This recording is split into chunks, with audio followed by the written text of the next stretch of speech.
Base is dropped on a new edition of Soccer Down here. It is a Friday. It is a Freestyle Friday. We've got all kinds of different things to get into.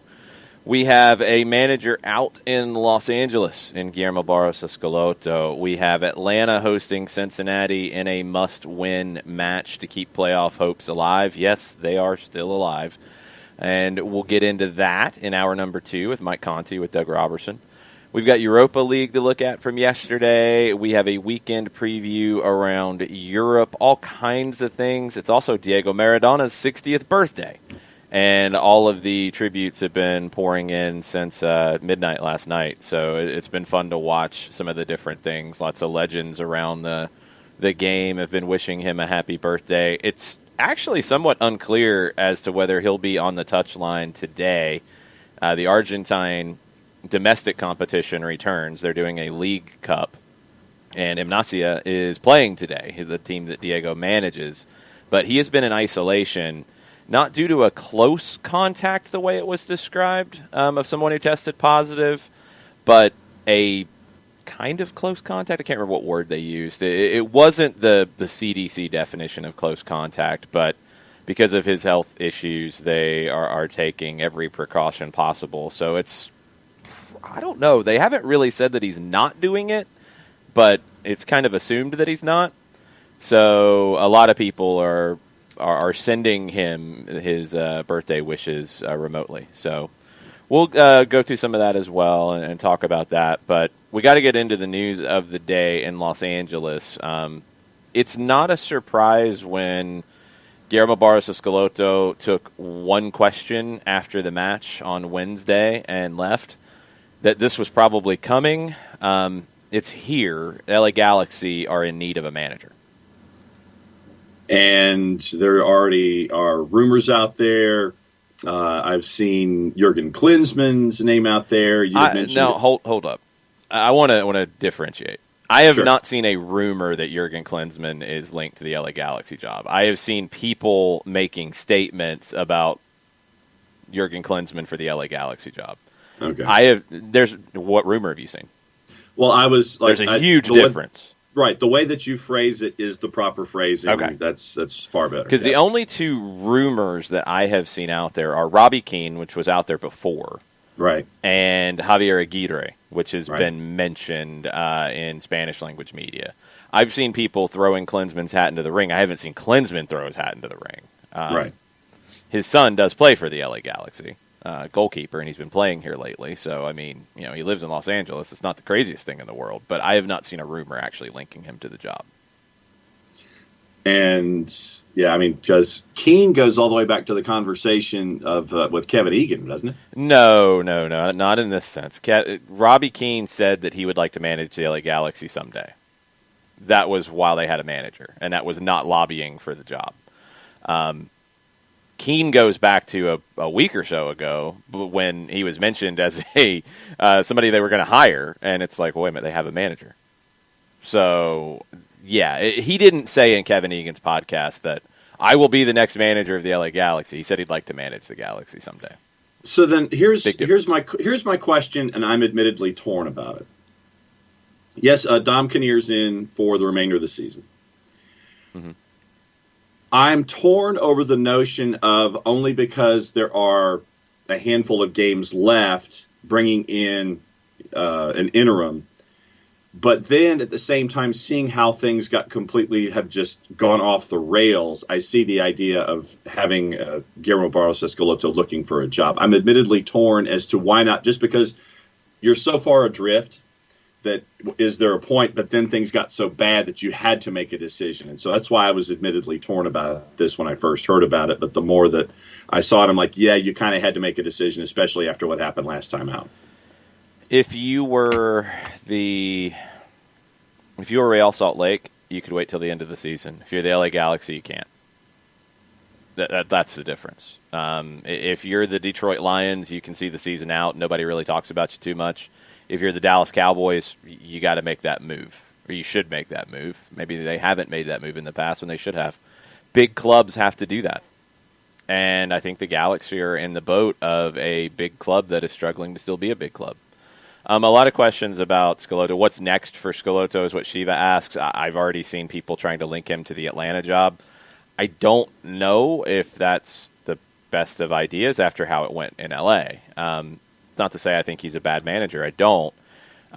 We talked about it when he was linked to the job here. I don't know if he was ever really a candidate, to be honest. I'm not sure where an interview process might have gotten to with him. I think his style of soccer that we saw from him at Boca could work here. He wanted to play out of a 4-3-3, wanted to play high energy, wanted to press. I mean, it wasn't anything like super tactical. It wasn't super system-oriented. Boca always had the most talent, so they won the league typically. They didn't do well, or they didn't do well enough for Boca standards in the Copa Libertadores. And his loss to River Plate, Marcelo Gallardo, kind of sealed that, and he was ready to move on. Just like with Manchester City, it became where the continental competition became the bigger thing for him because they had enough talent to win the league, even if they weren't necessarily playing great. Schelotto, coming off of this, I'll be really curious to see what's next. He has been linked to the job at Palmeiras, which was reportedly turned down by Gabriel Heinze, which has been linked to now Matias Almeida. That Palmeiras job could be a spot that makes a lot of sense now that Schelotto is available, and he was linked weeks ago to that job. I don't know how he's necessarily going to be looked at with the failure with the Galaxy in South America. They might not look at it quite as closely. So I'm thinking he'll go back to South America. I think the Palmeiras job actually makes the most sense. That's where I'm at. Other questions. Mizzano asked if we had a show yesterday. We did. It was not necessarily fun, Mizzano. Mizzano's got power back finally. So, yes, there was a show.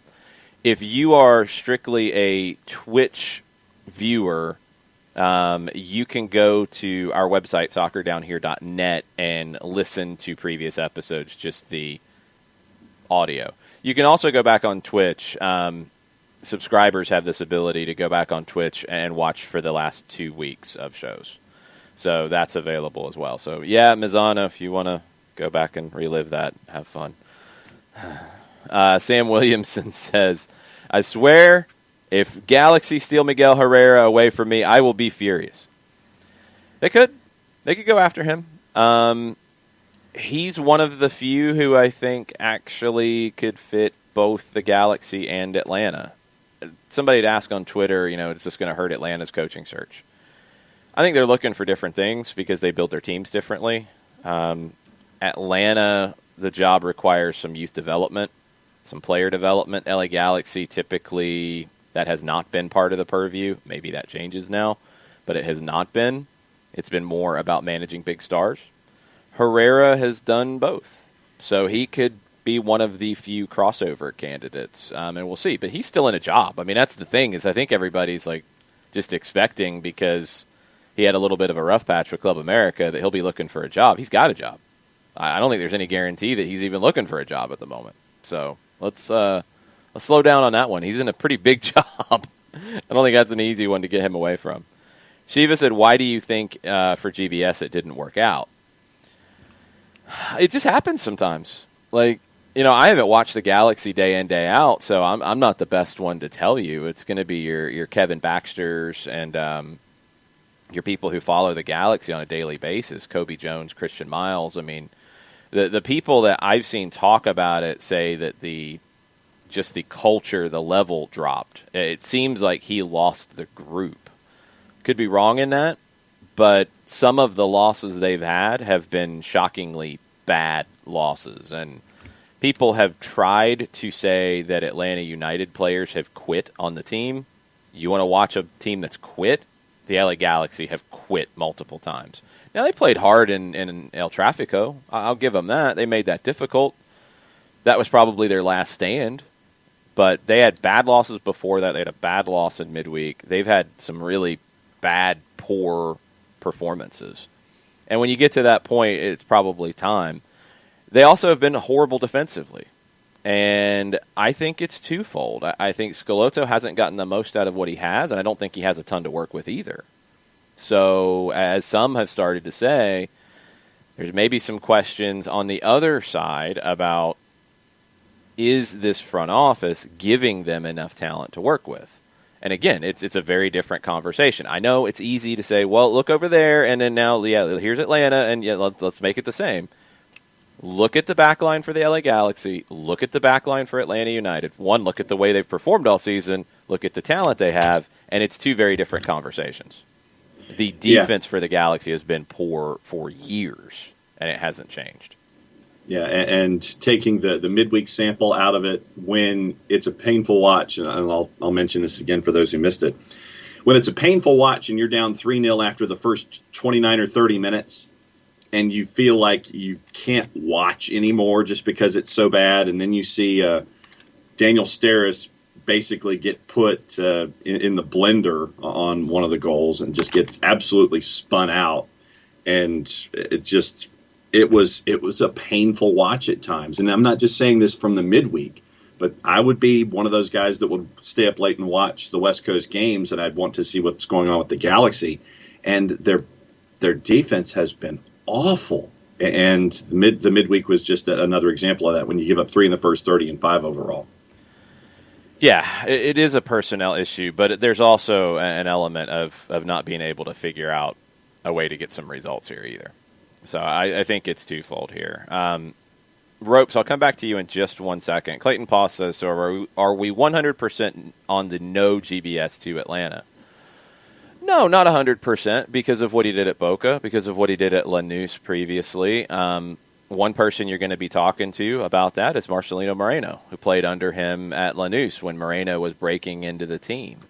I believe it was Schelotto who sent Moreno out on loan when he was first breaking into the team. So he was very young, but he played for him. So you'll be able to get a little bit of information there. You'll also talk to your contacts in Argentina. You'll talk to your contacts with the LA Galaxy as well. But you're going to get a sense of this. I think it's harder now than it was when he was leaving Boca because he's coming off of a failure in MLS. That's going to be a harder sell. He would have to convince you. And he would have more to convince you of now.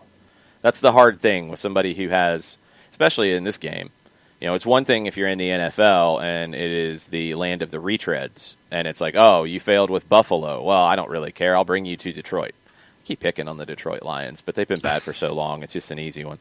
Yeah. But that's what happens. That happens all the time, and because there's only so many coaches. Yeah. Here, if you've been a failure in MLS, there shouldn't be this immediate retread situation because you can go to Argentina, Ecuador, Uruguay, England, Netherlands, Germany, Spain. You can go anywhere in the world and get a manager. You don't have to get somebody from your league who lost their job. I think it's just going to be a harder sell, to be honest. I think it's going to be a tougher sell for him to work here, whereas maybe coming out of Boca, maybe. He would have had more to work with here. He would have had more talent here, even with them having Zlatan and Chicharito, and we'll get into him in a second.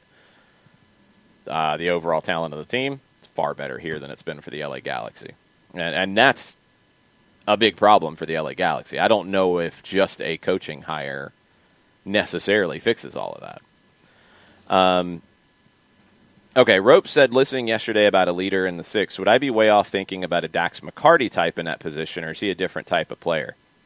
No, he would work. I would maybe go a little more defensively minded right now because I think you'd like to play really an attacking five in a lot of ways because you'd like Moreno and either Josetu or Heinemann to be your central midfielders, your wingers up high, and your forward.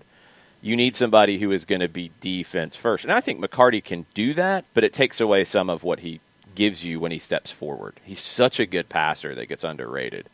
For me, it's leadership, it's defensive side of the game, defensive responsibility, positioning, reading the game, passing, ability on the ball. Those are the three things in probably that order that I'd be looking at. Let's see here. What do we have on the Twitters? Nathan Pugh starts off. He says, he has nothing footy-related to add today. He says, enjoy all the matches and watch some fantastic rugby, too. If you have an extra TV, have a blessed and safe Reformation weekend.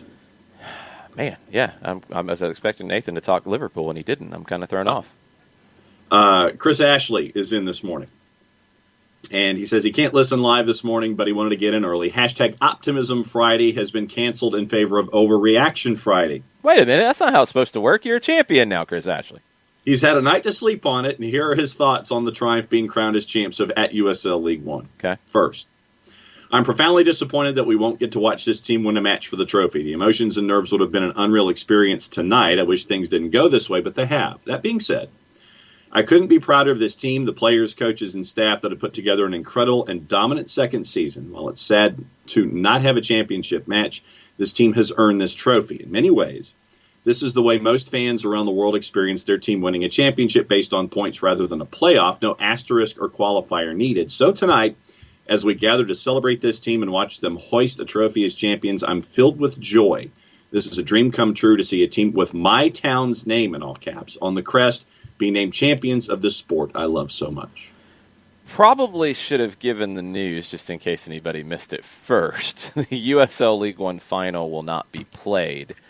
Omaha has had multiple individuals in their USL's terminology is covered persons list, the people who are being tested. They've had multiple tests positive. All of them have been isolated. All are recovering in good spirits, according to the league press release. All the protocols are being followed, so they could not play the match, and they probably couldn't have played it, Saturday or Sunday, which probably would have been the only reasonable ways to do it. Would have been 3 weeks? I don't know all the protocols and I don't think that's the case for USL. I'm not sure. I don't know how many people. Again, we don't have that information. It's it's not really publicly available. It's not really supposed to be. We're not supposed to know who the people are tested positive. So they couldn't play. Rather than postponing the final for at least a week, they've declared that there will not be a final, and Greenville is 1 on points per game. So it's a shame for League One because you don't get that final situation. As Chris says, it's not like this is crazy because this is how champions are determined other places in the world. It's not a completely foreign concept here.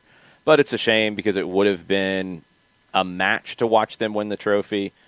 Greenville is still doing a celebration at the stadium today when the game would have been taking place. So that's cool. Congratulations to Greenville Triumph, everybody with the club. They've been the pace setters in USL League One this season, going from year one, getting to the final, having a bit of an underdog feeling, year two, setting the tone for the league, honestly, from day one, and winning the title. It's a credit to the players in that team. They've done a really good job in putting together a top-quality roster. I would have loved to have seen them in the U.S. Open Cup to see what that group could have done against some top teams. John Harkes, his coaching that he has put forward, I think any questions about John Harkes as a manager can be thrown in the trash now. I still have no idea what happened in Cincinnati. They'd probably be better off if they had not made a change. They did. They are where they are, and Greenville is where Greenville is, and John Harkes is where John Harkes is in terms of his reputation. And the front office, I mean, they've done an amazing job building a club from scratch and making them an integral part of the community. It's been really impressive. Katie Weaver's in this morning. Happy birthday, Maradona. We'll try to listen a bit till my phone dies. Why hasn't the front office fixed our power yet? Yeah, I don't know. They've been busy, I guess. Rich Ransom's in also. He says he called it on at our Union 2 weeks ago, and he's calling it again. Miami beats Toronto FC in Hartford. The Union win in Columbus finally and win the Shield. I don't think Miami beats Toronto in Hartford. Not without Leandro Gonzalez-Perez and not without Nicolas Figal. I don't see it, Rich. I think it's going to take one more week for you. John Nason, who has a little bit of soccer over there in this morning, he says, let's make sure you cover the big game this weekend with your Juicebox predictions. Hashtag PUSB, hashtag CCFC. It's Coventry City and Reading. What are the Reading numbers? is at the top of the table. Jessica Charman is living the high life right now in the championship. Coventry City is right now currently fighting in the relegation zone. So top and bottom going at it this weekend, and John Nason wants us to make sure that we cover that game for Juice Boxes. And I could get into Juice Boxes right now if you'd like. It's a rather large margin. Ay, Dios mío. And it's today at 3:45. Reading on the road at Coventry City, a plus 131. Coventry, a plus 230. And your draw is a plus 220. I get a plus for the top team in the table. Yeah. They're on the road. Yep. Still taking them. Sorry, John. I got to take Reading in that one.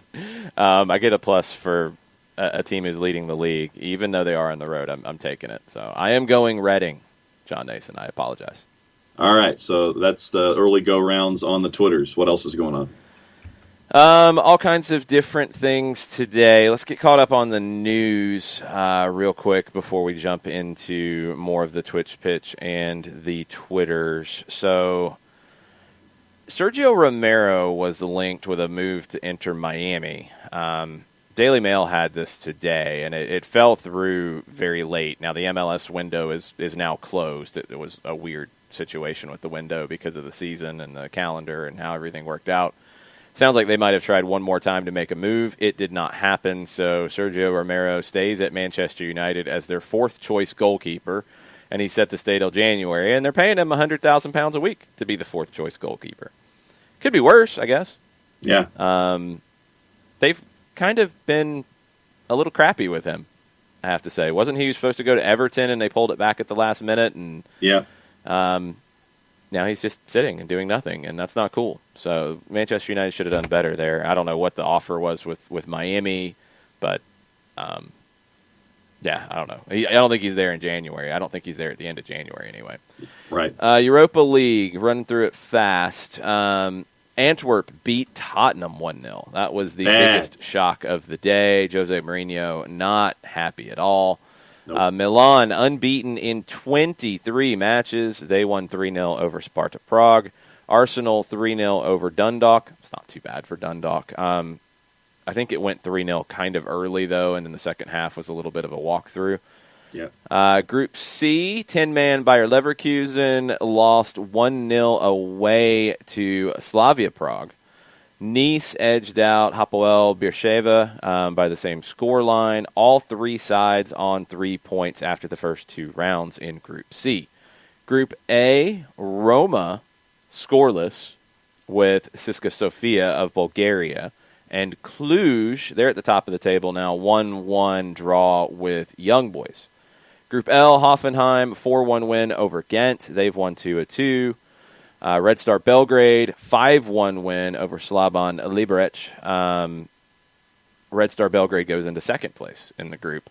And in Group G, Leicester went on the road and got a big win over AEK Athens 2-1. That's a huge performance for Leicester to go on the road to Greece and get that one. Braga won 2-1 as well at Georgian side. What is the full name of it?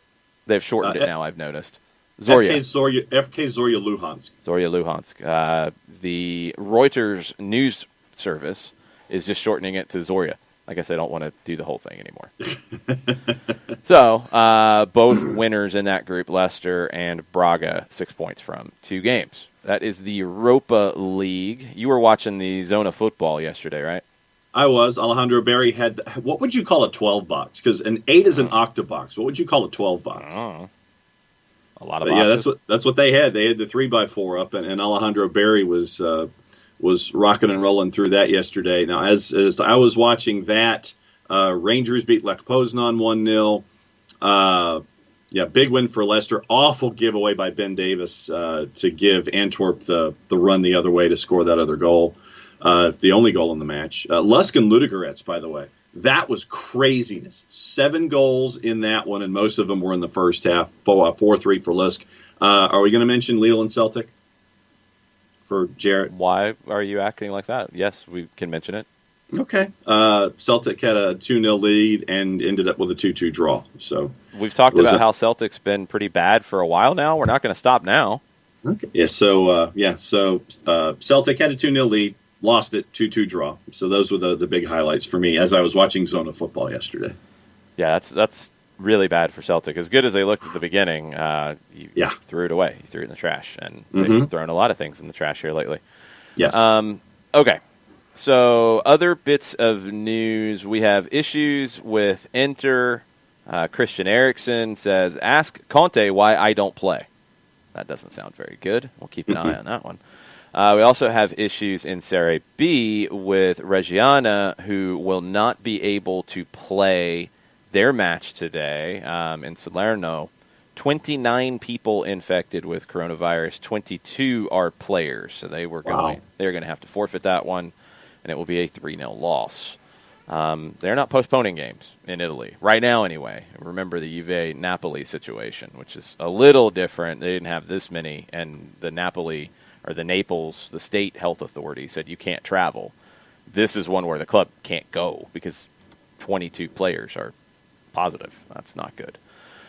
We've got drama in Spain, and not with Barcelona this time, although give it time, there probably will be some.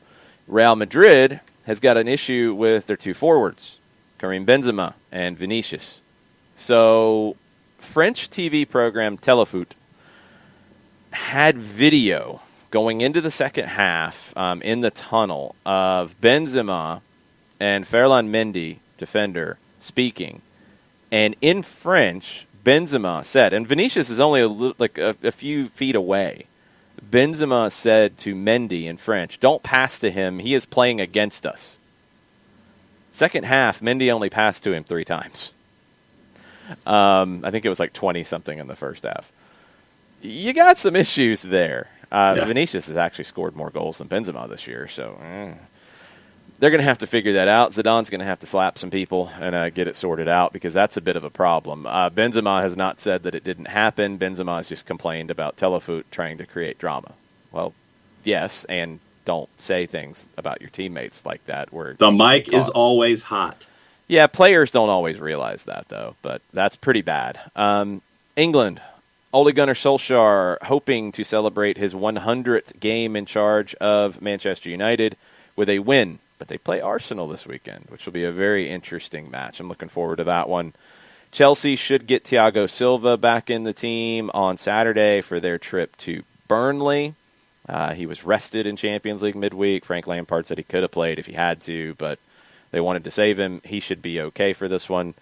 Burnley's manager, Sean Dyche, said that he doesn't know anything about these reported takeovers. And there's multiple people. So last month, ALK Capital LLC, which is an American sports investment company, was linked to Burnley.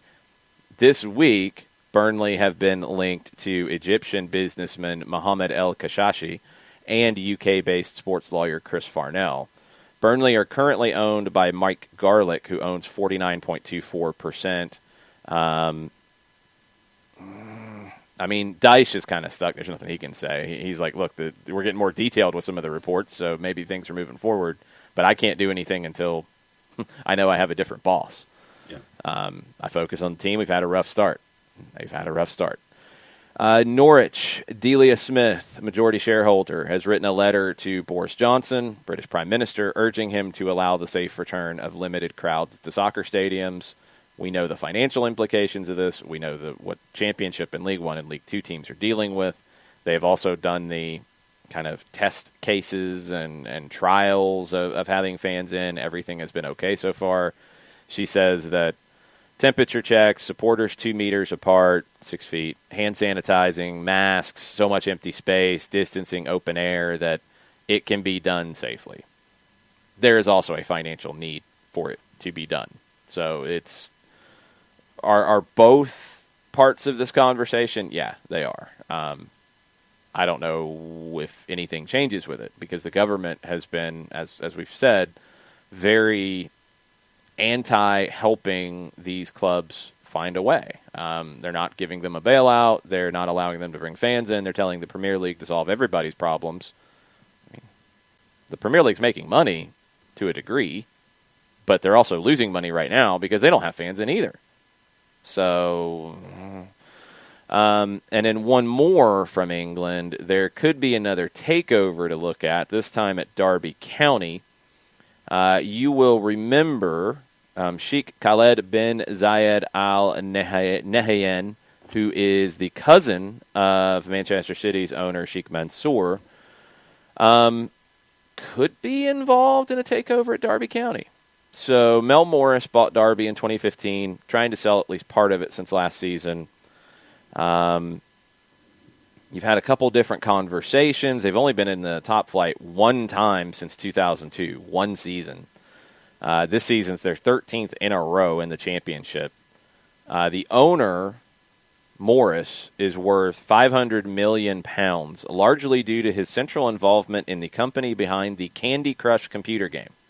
Wow. But they have... Why wow about that? What's wrong with that? I did not realize that connection. Yeah, he made a boatload of money from Candy Crush. Good for him. Good on you, yeah. But they've hemorrhaged money lately because they've tried to get to the Premier League. They've fallen short in the playoffs 4 times in the last 6 years. He had to sell the club's stadium, Pride Park, to another company he owns for £81 million last year to avoid the financial fair play, English Football League, profitability and sustainability rules. He's pretty much at the limit of what he's going to spend, it seems like. We will see if this happens. Now, it's been linked because he's a senior member of the Abu Dhabi royal family, and people see high-profile bids for Liverpool and Newcastle United. This is not the most recent Newcastle takeover bid. Keep it separate. Those were previous ones. So this is a different conversation. But still, are they going to get it done? Is Derby going to sell part of the club, all of the club?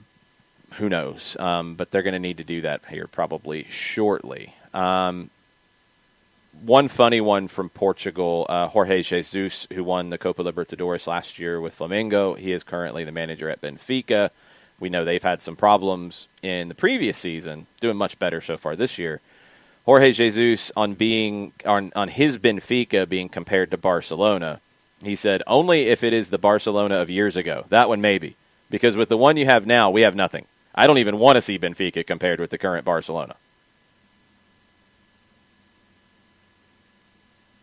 You don't want that. No. They're not that bad. And hello, Benfica. Yeah. You might want to know who you actually are here.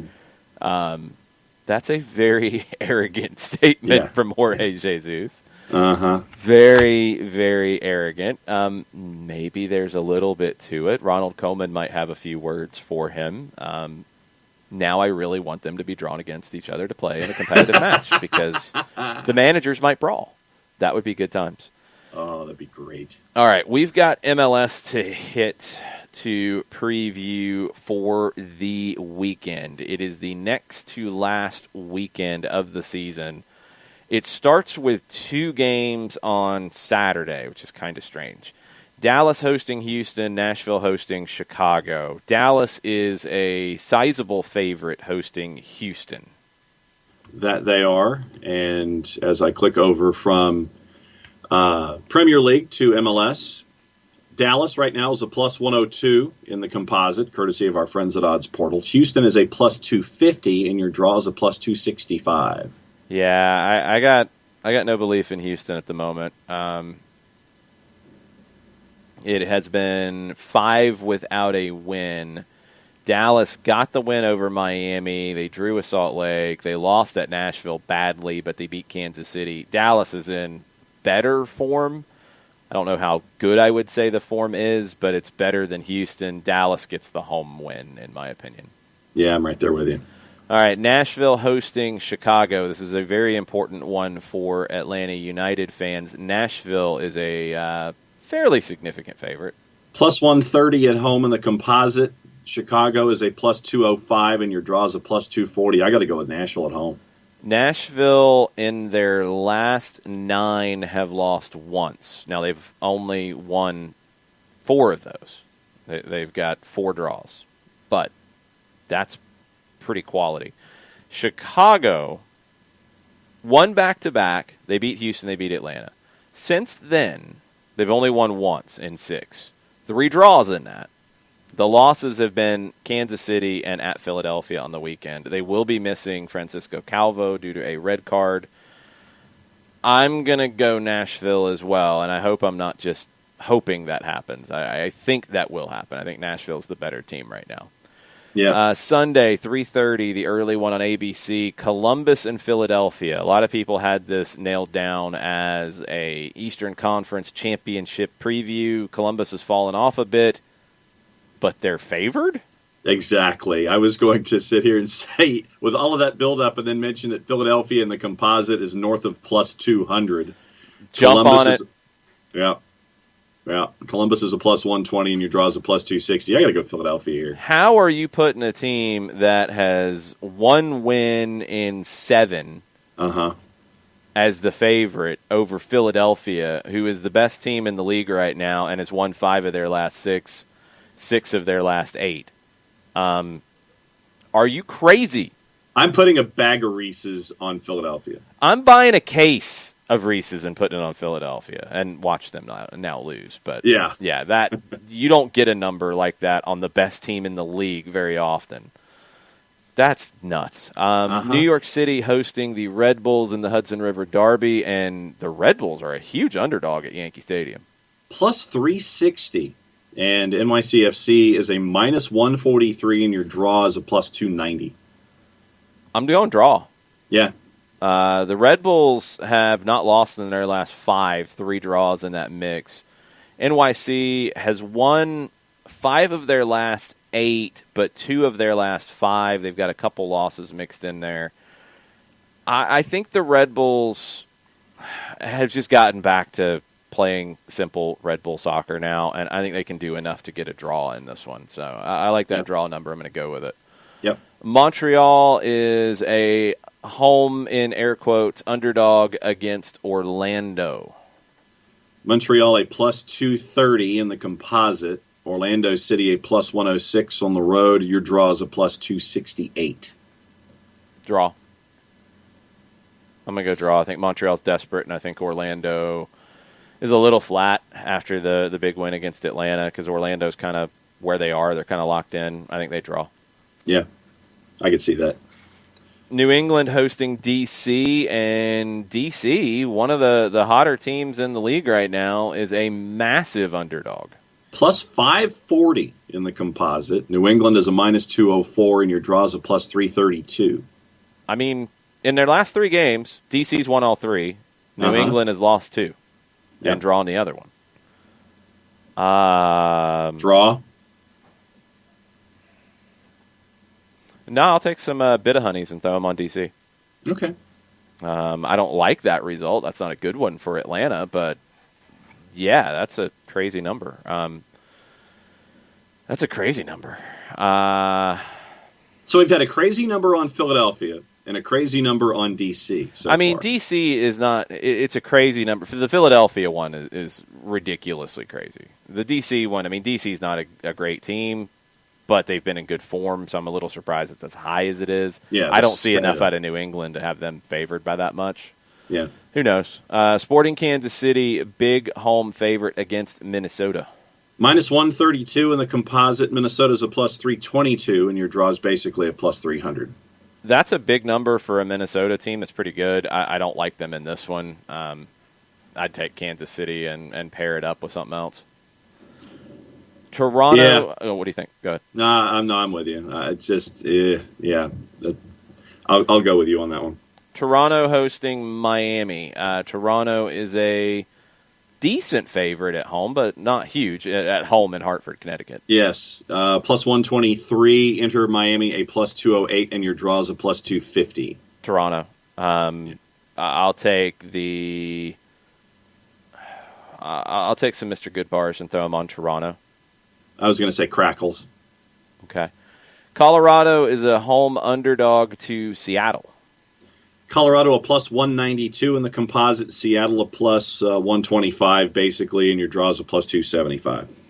You get Seattle with a plus number. I think you got to jump on it. Colorado hasn't looked good since they've come back to play. They did announce that it will be points per game yesterday, finally. There are some teams that probably have to be a little angry about it. Let's see how it changes between now and then, because I don't know if Colorado is even going to get in that way. Portland hosting Vancouver, and Vancouver is the underdog of the week. Plus 575. I got it bigger than that at BetMGM, plus 750. Oh, wow. And let's see. Portland's a minus 233. Your draw's a plus 380. No way I'm putting anything on Vancouver. It's No. not happening. I'm not doing anything with that Yeah, one. B-Win's got them at plus 750, and they're like the Russian judge. They're all the way over here, and everybody else is in that plus 460 to 600. Yeah, BetMGM is the league partner, and it says plus 750 on the league's website. Somehow, the LA Galaxy are a favorite at home against RSL. Plus 115. RSL's a plus 215. Your draw's a plus 270. Give me my Smarties on RSL. I cannot trust an LA Galaxy team with Dom Kinnear at the helm now to suddenly look like a team that could defend. Yeah. San Jose is a home underdog to LAFC. Basically plus 2.25. LAFC is plus 102, so even money, and your draw is a plus 300. I'll go draw, just because it feels like it could be a weird one. LAFC's generally had the better of San Jose in their history.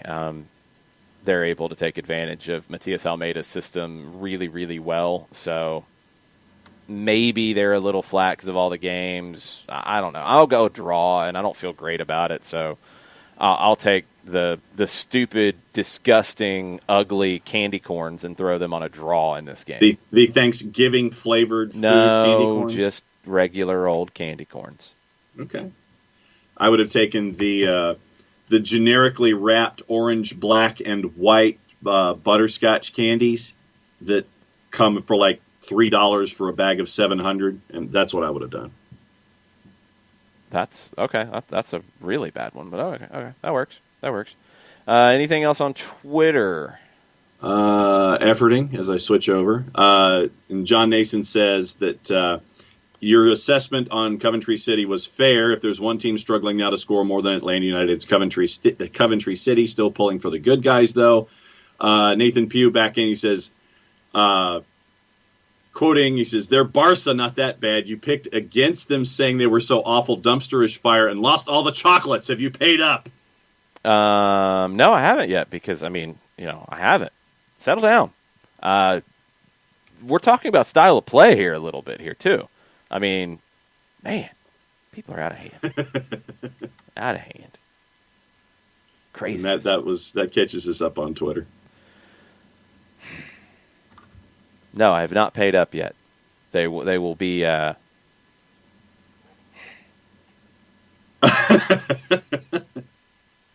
got to figure out how I can drop these off because we're not hanging out. Remember, no, there's that whole social distancing thing. Yes. So I don't think I can send white chocolate Reese's through like Grubhub or anything. Maybe Zifty, Amazon. That might work. That might be the way to do it. That might be what I have to do. That would save me some time. All right, I'll figure this out today. We're still talking about Benfica, Nathan. It's Benfica. Benfica's talking trash on people now? Yeah. Yeah, that's like the plucky upstart 7th grader who starts talking trash to the high school seniors. You better watch that. I don't think that goes over very well. You're running your mouth against the starting quarterback of the football team as the subby. Yes. Conversation about if Chicharito is the biggest bust in MLS history. No, he's not the biggest bust in MLS history. He has been a bust. And it's been really disappointing to see because he came in with a lot of fanfare, a lot of excitement, a lot of hype. He has had injuries this season. That has not helped him. That team has had issues. That has not helped him. They need to get the best out of him next year. He's got a lot of pressure on him next year. A lot of pressure on him next year. If he doesn't score more than 20 goals, he will be looked at as a big bust. There are bigger busts in MLS history, but in modern times, he's really high on that list. I'll give him another year, though. I will give him another year based off his career and what he brings to the table. But it's got to be 20 goals, I think, next year. If it's not, man, it's a mess. Colonel says the biggest loss for USL League One tonight, not having a final, is the TV exposure. It would have been on ESPN Deportes. It would have been on Sirius XM FC as well, ESPN Plus. Yeah, just not having that championship game because that's why you have championship games and playoffs in this country because it gets more exposure on TV. It gets more excitement on TV. You lose that because of this, and it's a shame. It's a shame for the league. Greenville locally, I think, will still make a good bit out of it, although they lose that opportunity for not the gate, but for the excitement of winning a final at home.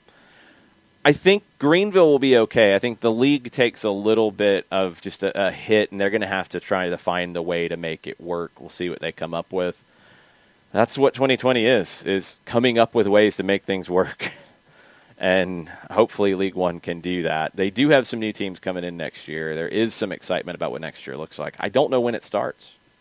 That's going to be the question when you look at MLS, when you look at USL Championship, you look at League One. When do they start next year? I wouldn't be surprised if League One maybe starts first, because you're talking about more open spaces, smaller venues. It could be easier to social distance in a lot of ways if that's still a concern in March or April. Whereas in bigger venues, the cost of opening is more, the margins don't work as well that way. League One might be able to jump out first next year. We'll see. Then you see maybe the group thing coming back as well next season? No way to know. We talked about maybe even seeing the championship and League One combining this season and doing a combined tournament. Maybe they want to wait as long as they can before they have to make that decision. I'm sure they'll probably have a few different scenarios of what to do, but you could see a group situation with the two leagues combined. Absolutely. It would make sense from a travel perspective. It would make sense from a cost perspective. The teams out west would still have some bigger costs, but there's really nothing else you could do. I don't think there's any point in putting Tormenta or Greenville on a plane and going to Tucson, for example. It just doesn't make any sense. Yeah. Where does Omaha fit into that?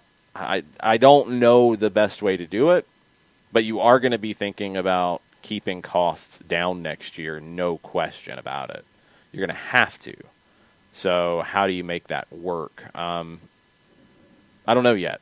I want to see all of the maneuverings with clubs coming and going in USL before we get to that conversation. Soccer for Good OG says Greenville should get an extra trophy for managing their COVID exposure too.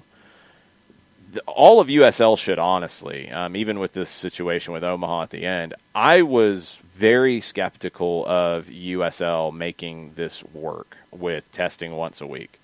Very, very skeptical. I think it took even more personal responsibility handled correctly from players, from staffs, to make that work. And they did. They did have games that got postponed. They did have situations. Everybody in the world has had situations, whether you're sports or not sports. But they made it work a whole lot better than I expected them to. And that's a credit to everybody with the USL and how seriously they took this. And it's impressive because I just did not see it going as well as it did. And, you add into that the discussion of teams like New Mexico who can't have home games because of state quarantines and having to work your schedule around that and basically playing a lot of games in a row on the road.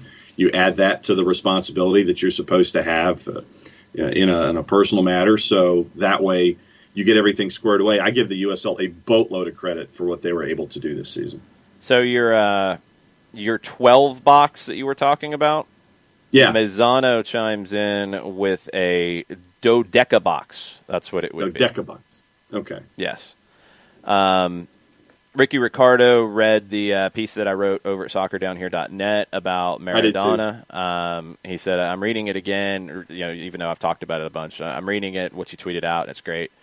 I found what kind of made it work for me was, I've told the story a few times, but to find the radio clips from Argentine radio with Victor Hugo Morales, who's amazing, of those goals was what kind of put it over the top for me. That's why one of the main reasons I did it.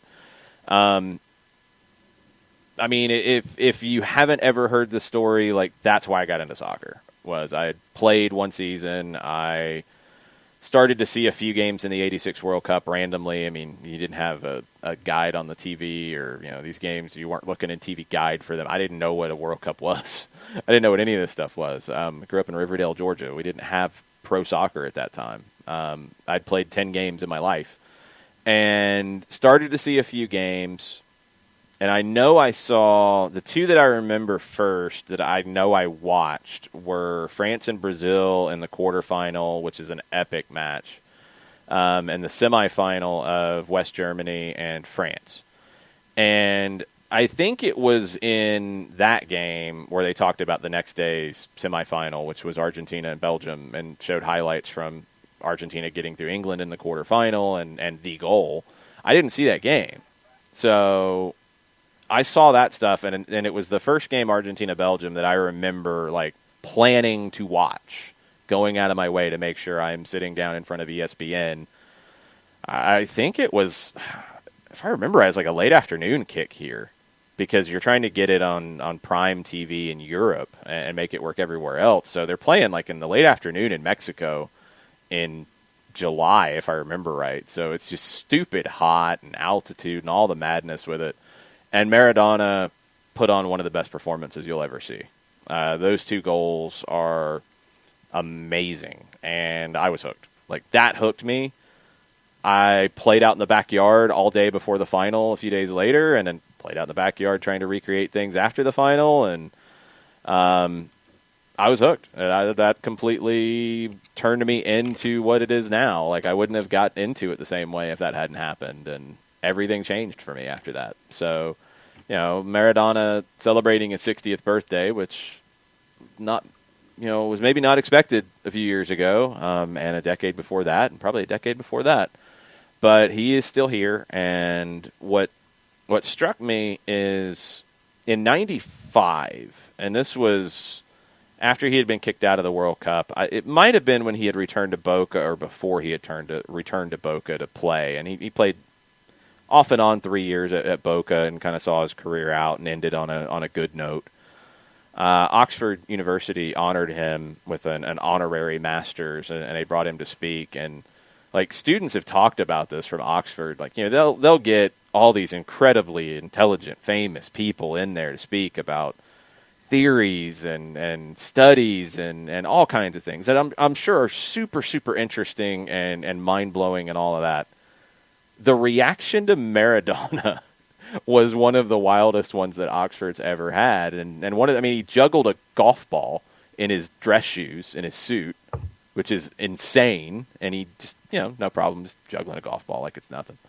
But he was given the honorary title of Inspirer of Dreams. I love that. And that is what it is. Like, that's exactly what it is. And, when you watch Ezequiel Barco play, you see Maradona in him. When Barco tries to dribble past 5 people, that's because Maradona made it something that you could believe you could do. And there's been others. Don't get me wrong. Like, Maradona's not the only player from Argentina to ever play in that way. But he had the audacity, he had the belief, he had the confidence, he had the ability to do things that just none of the rest of us who ever picked up a ball and tried to play could do. But why dribbling is cherished and celebrated in Argentina, Maradona's a huge reason. There's plenty of others who were before and followed since, but it is inspiring dreams in players and kids, and that's why you don't see people yelling at young Argentine players, pass, pass, pass, shoot, shoot, shoot. It doesn't happen. It's keep going. Dribble him again.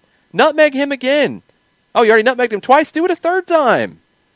Like, that's celebrated. I love that. And that's probably why I see the game the way I do, is that was how it started for me. And, I love players who play with that kind of invention and that kind of swagger and that kind of confidence that, yes, I can do this and get past all these 5-6 players, and then I can either score myself or slip an unbelievable pass in. Maradona's passing ability is underrated. Go back and look at the goal that won Argentina the World Cup in '86. It's an incredible pass from Maradona, surrounded by 3 people, and he leans back into it, draws all the defenders, and just slips a perfect ball into the run of Jorge Burruchaga. It's incredible. So go check that out, soccerdownhere.net. It was fun to find the clips. The clips are the highlight of it. The clips of Morales just losing his mind on all these goals. It's amazing. But yeah, I read the article, and the title he was bestowed, I thought was incredibly cool. But when you have an experience like that at Oxford and you're given that kind of a title, that's something that sticks with you. I thought that was a very cool read. And it's what did they time it out to, like a 4-minute read, but it's well worth your time, because then you go into the rabbit hole with the videos and then you don't come out for a while. It is Alex Pacine's birthday as well. Happy birthday, Pacine. Maradona turned 18 on the day that Pacine was born. I'm 98% sure he is not my father, but anyone born during that period is in play, and that is accurate. Yeah, that's one of the other things about Diego. Man, at least 11, I think, was the number. I think at least is probably the key part of that sentence too. Man, Diego's far from perfect, and yes. Diego is possibly lucky to be alive, but he is, and he might be managing tonight. He might be managing via Skype. He might be managing via carrier pigeon. I don't know. His team Gimnasia plays in the return of Argentine football tonight, the Copa Liga Profesional de Football. And if you have Fanatis, fntz.co/soccer down here, you can get all of these games from Argentina starting tonight. You can also get TIC Sports if you don't have that. And at 2:30 today, they're doing the Planeta Goal special for Maradona, 2 hours. And I've already got it set to record, and I cannot wait to see this. And I'm very, very excited. And nobody asked me to have any kind of a conversation between 2:30 and 4:30. I will probably be tweeting like exclamation marks for 2 hours. And Lalo apparently is now following me on Twitter. Ah, very nice. I thought that's an interesting byproduct of the day. That's pretty cool. Good stuff. No, I'm not complaining. That's a good one. Very nice. All right. Why don't you thank somebody before we move into Atlanta and Cincinnati talk? Tell us about Steve Apolinsky in Decatur, GA. I could do that. Apolinsky and Associates, LLC, proud supporters of everything soccer down here in the SDH network for wrongful death and serious injury matters. There is one firm that you need to have the conversation with, and it is Apolinsky and Associates, LLC. How do you do it, you ask? Well, I will tell you. A couple different ways. You can shoot Steve an email directly at steve@aa-legal.com. Get a free consultation by calling them up, 404-377-9191. I don't know if this is, in fact, a house phone for them or if it's a cell phone that's attached to somebody else. Maybe they do have an internal house phone at Apolinsky & Associates, LLC, a landline where you can catch up with them. Or you can go to the web. The website's aa-legal.com. When you use the device of choice, large device or small, hit enter, hit return, hit the arrow key, hit advance, whatever is the key that gets you to the next point. The homepage pops up at aa-legal.com. A pop-up window pops up too, because that's what pop-up windows do. They pop up 24/7, 365 and a quarter. Thank you, Chris Hutchison, for that. And I don't know if Steve is at the other end of the pop-up window to have that live conversation, but someone is. Steve may be. We don't know. We'll have to ask him someday. You're going to get your conversations had and your questions answered that way. Over 30 years of experience, over $40 million in judgments for their clients in Georgia and Alabama, recognized as Legal Elite by Georgia Trend Magazine for being one of the top 100 firms in this here state of Georgia. For wrongful death and serious injury matters, the website is aa-legal.com. Got a little fast there? Is that what you're saying? That sounds a little faster. That's what I'm saying. Okay. Just sell it, Hey, I meant to do that. I was just going for the pregnant pause there. That's all. Well, I see now, like I said, there will be one day where I will do the Summeralian pause and I will not finish. And then 20 minutes later, I will just say .com. No, I'll cut you off that. I'll say it. I'll just kill that one if that's how it's going to go. We're not going to have that kind of nonsense. Oh, yeah. Murder. No. She wrote. All right, let's see if virtual producer Mateo back in the building. Mateo's back in the building. If Mateo can get Mike Conti on the line and make it work. You never know with these things. Mateo's working hard. He earned a second call up. Yeah, Mateo gets it done. What's up, Mike? What's going on, guys? How are you? Doing good. We talked some MLS. There's some very surprising odds out there on a few teams that caught us by surprise. We've talked about Diego Maradona's 60th birthday, It's a good day. How do you think Diego is celebrating his 60th birthday? Actually, should be on the touchline for Gimnasia tonight. Say he'll be indoors. Well, we don't know. He went into isolation. I think it was a bodyguard who tested positive, and they didn't describe it as a close contact. Peripheral? Yeah, I think peripheral might have been the word that they used. But Diego doesn't have the best health situation, and we know that. So they've been very careful. They haven't really said if he's going to be on the touchline today or not. His team plays in the first game of the Copa Liga Profesional de Football, the league, little like miniature league that they're doing of 11 games. Mm-hmm. Well, happy birthday to Diego Maradona, and I hope he's healthy. And hope he has a good birthday. Hope he can get some Malbec in if he can. I'm sure he can get some good Malbec. He's probably got the good churrasco steak, some good Malbec. See now you're having me wonder what's on the grill this weekend now after you've mentioned that. Yeah, boy, I don't know. Like, I have become so busy lately that I can't even really plan ahead for the grilling now. I just kind of stop at the store on my way home on Friday and get whatever looks good. So I guess it's going to be kind of cold tonight. So, hey, I don't know. Maybe something that I could throw into a chili. But then again, I had some really spicy food last night that still isn't quite sitting the best with me. So I don't know if I want to throw chili on top of that. So we'll see. When I figure it out, I'll tweet it. Yeah, I'm intrigued. Sometimes those are the best, though, when you don't really know and it's kind of like, yeah, the impulse buy. You can kind of stumble into stuff a little bit, don't you? Yeah, you get a little creative. Last night, I'd been meaning to do this for a while and hadn't remembered on the right day. The 29th in Argentina is the Dia de Gnocchis, or gnocchis is the way it's got the end with the tilde over it in Argentina. Everybody eats gnocchis or gnocchis. Right. They eat them, and generally because a lot of people in Argentina get paid on the first of the month. It's 29th. Money's running a little short. You can fill everybody up with some gnocchis. So I tried to go for an Argentine tomato sauce, which is kind of somewhere between Italian and Spanish. Had a lot of paprika in it. Mm-hmm. Not bad. I didn't quite get where I wanted to with it. It was good, but I think I know how I can make it better. And they say that this is supposed to bring you good luck. So I'm trying to bring good luck for Sunday. Well, I am intrigued because I love gnocchis. I am intrigued because I love tomato sauce. Oh. So I'd be really curious what the paprika does to it. I have always been fascinated with the crossover between Italian cuisine and local customs in Argentina, and how there is so much crossover and blending, and how Argentina is linked to Italy in many, many ways.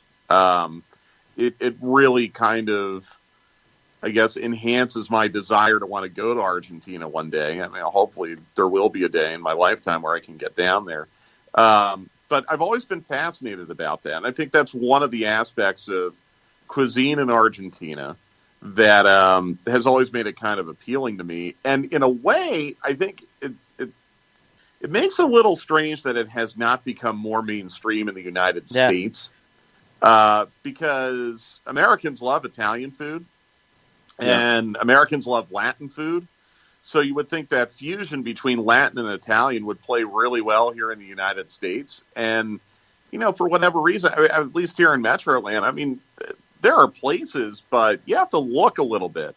You have to really kind of search a little bit to find really good cuisine from Argentina domestically. I got a new one. Oh?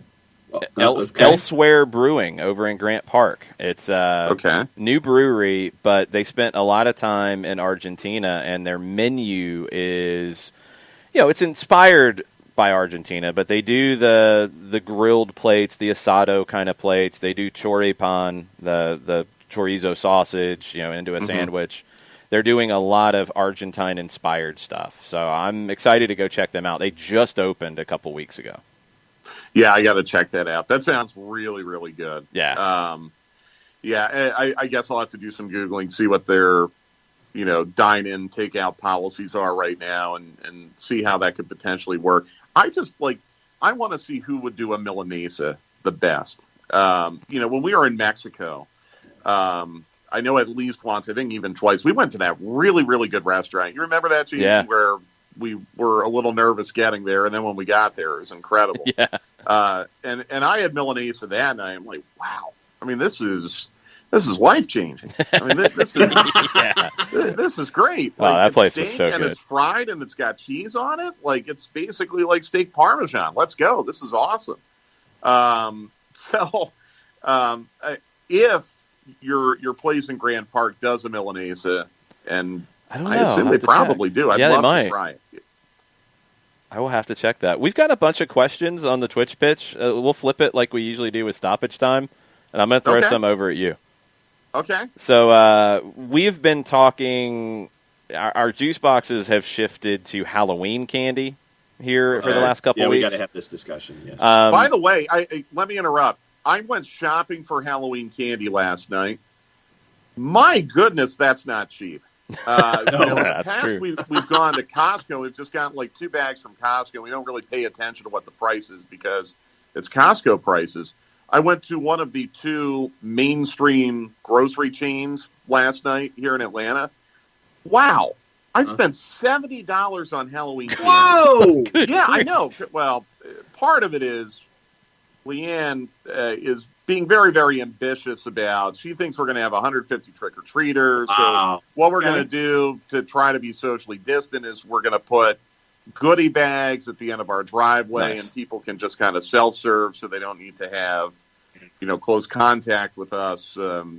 But she wants to make sure the goodie bags are really, really full. I'm like, if we would just limit everyone to 1 or 2 pieces of candy, we could be out of here for $14. She's like, no, I don't want to be that kind of family. I don't want to be those kinds of adults. I want to give kids lots of candy. So $70, but it's not cheap. And what the other thing I learned is there is a dramatic difference in the price of the quote unquote Good Times bag, which has a pretty decent share of off-brand candy. Okay. Although I don't consider Tootsie Roll to be off-brand, and it was in the off-brand bag. Okay. To me, I grew up with Tootsie Rolls, so I think that's an affront to Tootsie Rolls. Yeah. But there's a big, big price difference between the off-brand all the way up to, it looks like Snickers are kind of the king of Halloween candy as far as price per ounce is concerned. Okay. So, and it's a pretty widespread in between. I learned a lot about candy pricing dynamics last night. So maybe that will apply to what we're about to talk about here. Kind of possibly. So the game that I zeroed in on as the craziest odds of the day, according to MLS's betting partner BetMGM, Philadelphia is an underdog at plus 210 going to Columbus. Oh, that makes no sense at all based on both teams' recent forms. Uh-huh. I mean, I understand that's in Columbus. I'm not impressed with the way Columbus has played the last week or two. No, me either. I'm very impressed with the way Philadelphia has played the last week or two. Yeah. So in a situation like this is where you put your favorite candy bar on it. And Abby wants to know what your favorite candy bar or Halloween candy is. Oh, boy. Okay. It was Reese's for me. So, Abby, I want to give you a thoughtful answer. Okay. Do you have Doug coming on at 10:30? 10:30, yes. Okay, yeah, 10:30. You got 18 minutes to dial it up. All right, let me take a deep breath here. All right. So, here's the thing, Abby. My favorite Halloween candy is not the same as my favorite candy bar. Okay. Because my favorite candy bar is not commonly found in those sample size Halloween bags that I was just talking about. Okay. Interesting. But my favorite candy bar is not my favorite candy. Okay. You still with me here? Yeah, I got it. Sensitive property that you're building here. I get this. I got it. So my favorite candy is Reese's Pieces. There you go. To me, like I adore Reese's Pieces. I love them. I've grown up eating them.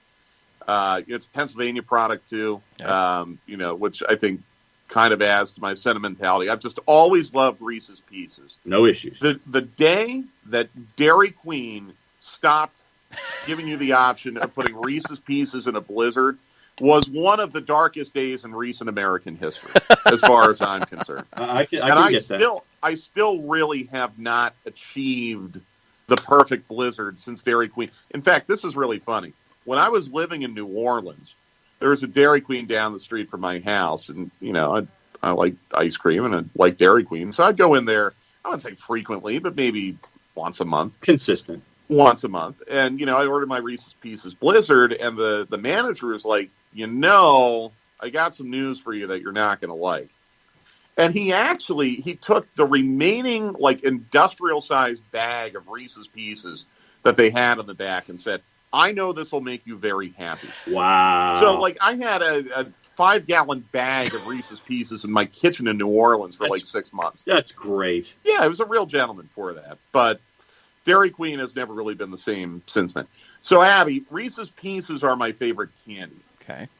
But you don't commonly see that in Halloween circles. Yeah. True. My favorite candy, and the reason why is typically you only get little bite-sized or sample-sized candy bars for Halloween. There are exceptions. Some people will do the little M&M packs. Yeah. Some people will do the, what are they? The nerds, the little boxes. You'll see a couple outliers, but you don't really see the mini bags of Reese's Pieces. And before the Twitch pitch goes nuts, I know they exist and they're out there, but they're hard to find. And you only get 7 of them in the box. Right. That's the other thing. I need at least 30 Reese's Pieces per serving as far as I'm concerned. Okay. Attaboy. All right. So, Abby, Reese's Pieces is my favorite. That's my favorite candy, but not my favorite Halloween candy because you don't typically get it for Halloween. My favorite candy bar is whatchamacallit. Okay. Yeah. Again, it's kind of like a Kit Kat, a Reese's Pieces, and a Twix bar all rolled into one. It's like an Aero bar from Zeller's or a Crackle. I don't know about Crackle. It doesn't really have the crisp rice. It's more of the wafer from Kit Kat. But yeah, I'm with you, John. It's a little bit of a harder find. Right. But again, you don't really get whatchamacallit bars for Halloween because no one puts it in their sample bag. Mm-mm. So, my favorite Halloween candy, to answer the question, how long did I go on this? A couple minutes. It's good. My favorite Halloween candy is Baby Ruth. Okay. Wow, that's off the board. A little off the board. But I like Baby Ruth. I've always liked that caramel peanut chocolate. There's kind of like a nougat, but not in the same way as Snickers. It's a little less nougaty. It's just a little more caramely peanutty. Mm-hmm. That would be my favorite mainstream Halloween candy that you see typically in a night of trick-or-treating. So then let me ask you this. What about the $100,000? Because Jason is $100,000 is foreign to Jason. What about the $100,000? I don't think I've had it. If I have, I haven't had it since I was a little kid, and I don't remember it. So here's my issue with $100,000. The caramel in $100,000 is too stringy. Yes. Does that make sense? Yeah, it does. Okay, because it's 20 years old. Yeah, it might be. I don't know why. I mean, it's just, I don't know if it's the recipe or the way they manufacture it, but the caramel is too stringy, which A, causes a choking hazard. But B, I think compared to Baby Ruth and even Snickers, you can take a bite into a Baby Ruth or a Snickers, and it's going to break off softly. Yes. A bite into $100,000, the thing's going to snap in two, and you might even break a tooth. Yeah, and at the same time, the amount of labor that it takes to eat $100,000, it's a very labor intensive. You got to chew a lot, and because of the nougat. And with a Snickers, by comparison, you know what you're getting. It can be handled quickly. The $100,000, there's more of an effort to eat. I'm with you. I think $100,000 in principle is a great idea. The mix of flavors is perfect. But they have not mastered the manufacturing process yet to make it easy to eat. And me, I'm a Zero bar guy. So Zero, that's the silver wrapper and the blue writing, right? Yeah, and the inverted, basically it's the white chocolate with the nougat and the peanuts on the inside. Yeah, I struggle with white chocolate. That's a love it or hate it type thing. I don't think there's much of a middle ground on white chocolate. I'm more to the bad side of white chocolate. if I liked white chocolate, I'd probably love a Zero Bar because again, those flavors. I love nougat and I love peanuts. So, the idea is fundamentally sound. That's a personal preference of mine. I don't like white chocolate. Shiva wanted me to tell you, never change. She loves your radio calls. Well, thank you. That's nice to hear these days. I appreciate that. Yeah, we talked about that yesterday. These days have been a little tough. Yeah, it's true. People, they realize we don't play for the team, right? I hope so. Sometimes I wonder. Pacine has a suggestion. Fernet Branca will help settle that spicy stomach. Okay. A little Coke and Fernet. A little Fernet and Coke. That'll work. Yeah, I mean, that sounds good. That sounds really good. Here's the thing. I'm still trying to figure out how I'm going to play tomorrow night from a food and drink standpoint, too, because there's also a Penn State-Ohio State game on during reading tomorrow. So, look, Penn State, their season's over. They've already lost to Indiana. So, I mean, it's kind of a pointless, low-pressure game, but still want to see it. I still want to beat Ohio State. So I'm trying to figure out, okay, do I put something in the crock pot or the slow cooker? What am I drinking? Usually drink spiked cider during Halloween, but I have a game the next day, so I can't go too chuka on that. It's a big, too many decisions need to be made for tomorrow. Way too many decisions. Mazzano's needing to bring his kids to your house. Come on by. You got 150 kids. Seriously. We're probably going to have a pretty big surplus of candy because Leanne is just not quite listening to my dose of reality about how trick-or-treating is going to go tomorrow. I just don't anticipate a lot of kids because of the pandemic. Yeah. I could be wrong, and I kind of hope I'm wrong. I love Halloween. Love it. And we're going to set it up. So, like I said, I mean, we'll be nowhere near the actual kids. We're just going to leave candy out, and everything will be sanitary. I would love it if we were out there all night giving out candy. I just don't anticipate that happening. Yeah. So if you want to come by my house, I don't want to give the address out over the show, obviously, but if you DM Jason could at least tell you what neighborhood I'm in. Yeah. Daniel Price says to you, Mike, I see you're a man of culture. Smoked meats are the best candy ever invented and put on God's green earth is indeed Reese's Pieces. Good choice, good sir. Man, I'm glad we have some people on Team Reese's Pieces. There's some people on Team Baby Ruth, too. I think that is the perfect combination of sweet and salty in candy form because you've got that really sweet candy shell with just the ittiest bittiest hint of chocolate. It's not like a peanut butter M&M, which is OD'd on chocolate. It's just the teeniest, tiniest hint of chocolate. And then that really, that Reese's super sweet peanut butter that offsets the saltiness. I love it. So I'm glad we have people on Team Reese's Pieces. Hey, look, if it worked for E.T., why can't it work for us humans, right? It's true. That's absolutely true. Well, we got a game we got to talk about, I guess, at least a little bit on Sunday. Sure. Yeah. I've heard of it. Yeah. Playoff hopes are still alive. They are. It's real. Actually, yeah. I mean, again, don't shoot the messenger. It's real. For some reason, this rhetoric seems to get a lot of people upset these days. But, yeah, they still have a chance. And actually, if they win on Sunday, it's not incredibly far-fetched that they could get something on decision day and get in. You probably need to win out. There are scenarios where you could get in with 4 points. There's even some scenarios where you could get in with 3 points. A lot would need to happen there with tiebreakers and the like. If you don't win Sunday, a draw is, for all intents and purposes, going to eliminate you, but maybe not officially. A loss is very likely going to eliminate you. Here's what I think will happen. Cincinnati's going to be Cincinnati. They're going to play defensive. 2 lines of 4, compact, make it very hard for Atlanta United to play through it. It's going to be a frustrating match to watch. People are going to get upset. People are going to yell at you and I. But I think Atlanta United should be able to find a way to break that down, get a goal late, and maybe get out of this with a 1-0 win.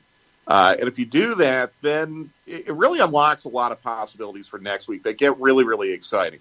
And especially it gets exciting if you can take advantage of the week off between matches. You know, there is now an interesting scenario developing. How interesting is it? Well, with the move to points per match, I don't even know if I want to throw out a conspiracy theory publicly. Oh, boy. Hold on. Wait a second. No, we got to get the proper intro here. No, I don't even know. This might be irresponsible for me to even say.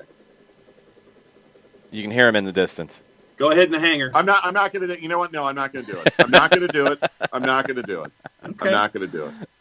But, you know, for a team that would have a midweek match on Wednesday at a certain level of points per match, I shouldn't say. Oh, boy. Do you know where I might be going with that? Yeah. I really hope that wouldn't happen. I hope. Right? I hope not. I don't think so. That is, by the way, the danger in going to this change. It's probably why they held off as long as they did. It probably is. You're right, Jason. It probably is. Because you could have teams at a certain level of points per match at the end of this weekend that, if they don't play again, would be locked into the playoffs. That's all I'll say. How mad should folks who are fans of Vancouver and if I were Vancouver, I'd be outraged. It's not their fault. None of this is their fault. And this is a tough situation. This is really tough because it's. I don't know what the other option would have been for the league. You could have played through the international window. Not ideal. Mm-mm. You could have pushed back the start of the playoffs another. Really, at this point, probably 3 weeks to get it all in. Not ideal. I mean, you'd be playing your cup final around New Year's Day. You could do it, but I don't know how your TV partner would feel about that. Your TV partner for the cup final this year is Fox. They're going to have NFL playoffs starting around New Year's. Might be very, very hard for them to pull off. So there were no good solutions here. But yeah, if I were a Vancouver fan, I would be apoplectic because it's not their fault. It's really not their fault. The way it sounds is that might not be Colorado's fault either, by the way. I mean, look, these things do happen. You can follow all the protocols and still get people infected. That's happened with Atlanta United. It does happen. You hope it doesn't turn into an outbreak. Sounds like the outbreak was really more of a staff outbreak for Colorado than player outbreak. Yeah, still got at least 4 players, though. Yeah, but you're dealing with local health officials, too. You can't control that. So I'm not blaming anyone. I'm just saying it's really unfortunate. It's like the Wisconsin-Nebraska thing in college football. Right? It's really unfortunate. It's not necessarily anyone's fault. It's just the way it's going to have to be in 2020. So I'll just say this. I really, really hope that in the Eastern Conference there are no further postponements. Yeah, definitely that.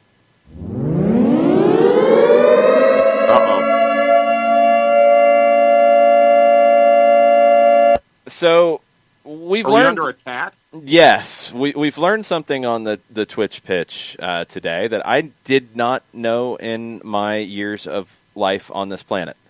Okay. Reese's Pieces, your favorite candy. Uh-huh. You thought it had chocolate in it, right? I did. No, I did not say that. I thought it had it in the shell. No, it's not.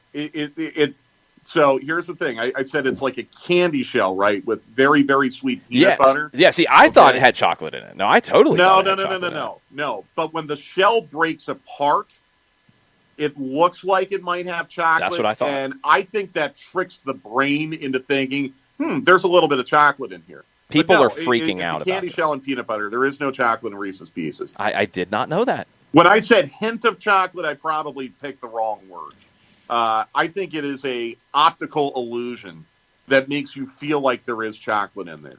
Now, and here's the comparison. Bite into a peanut butter M&M, which does have chocolate, and a Reese's Pieces. Yeah. And there is a major, maje difference between the two. Yes. I mean, we've had people go to the website to check the ingredients. Yeah. we have people losing their minds about this.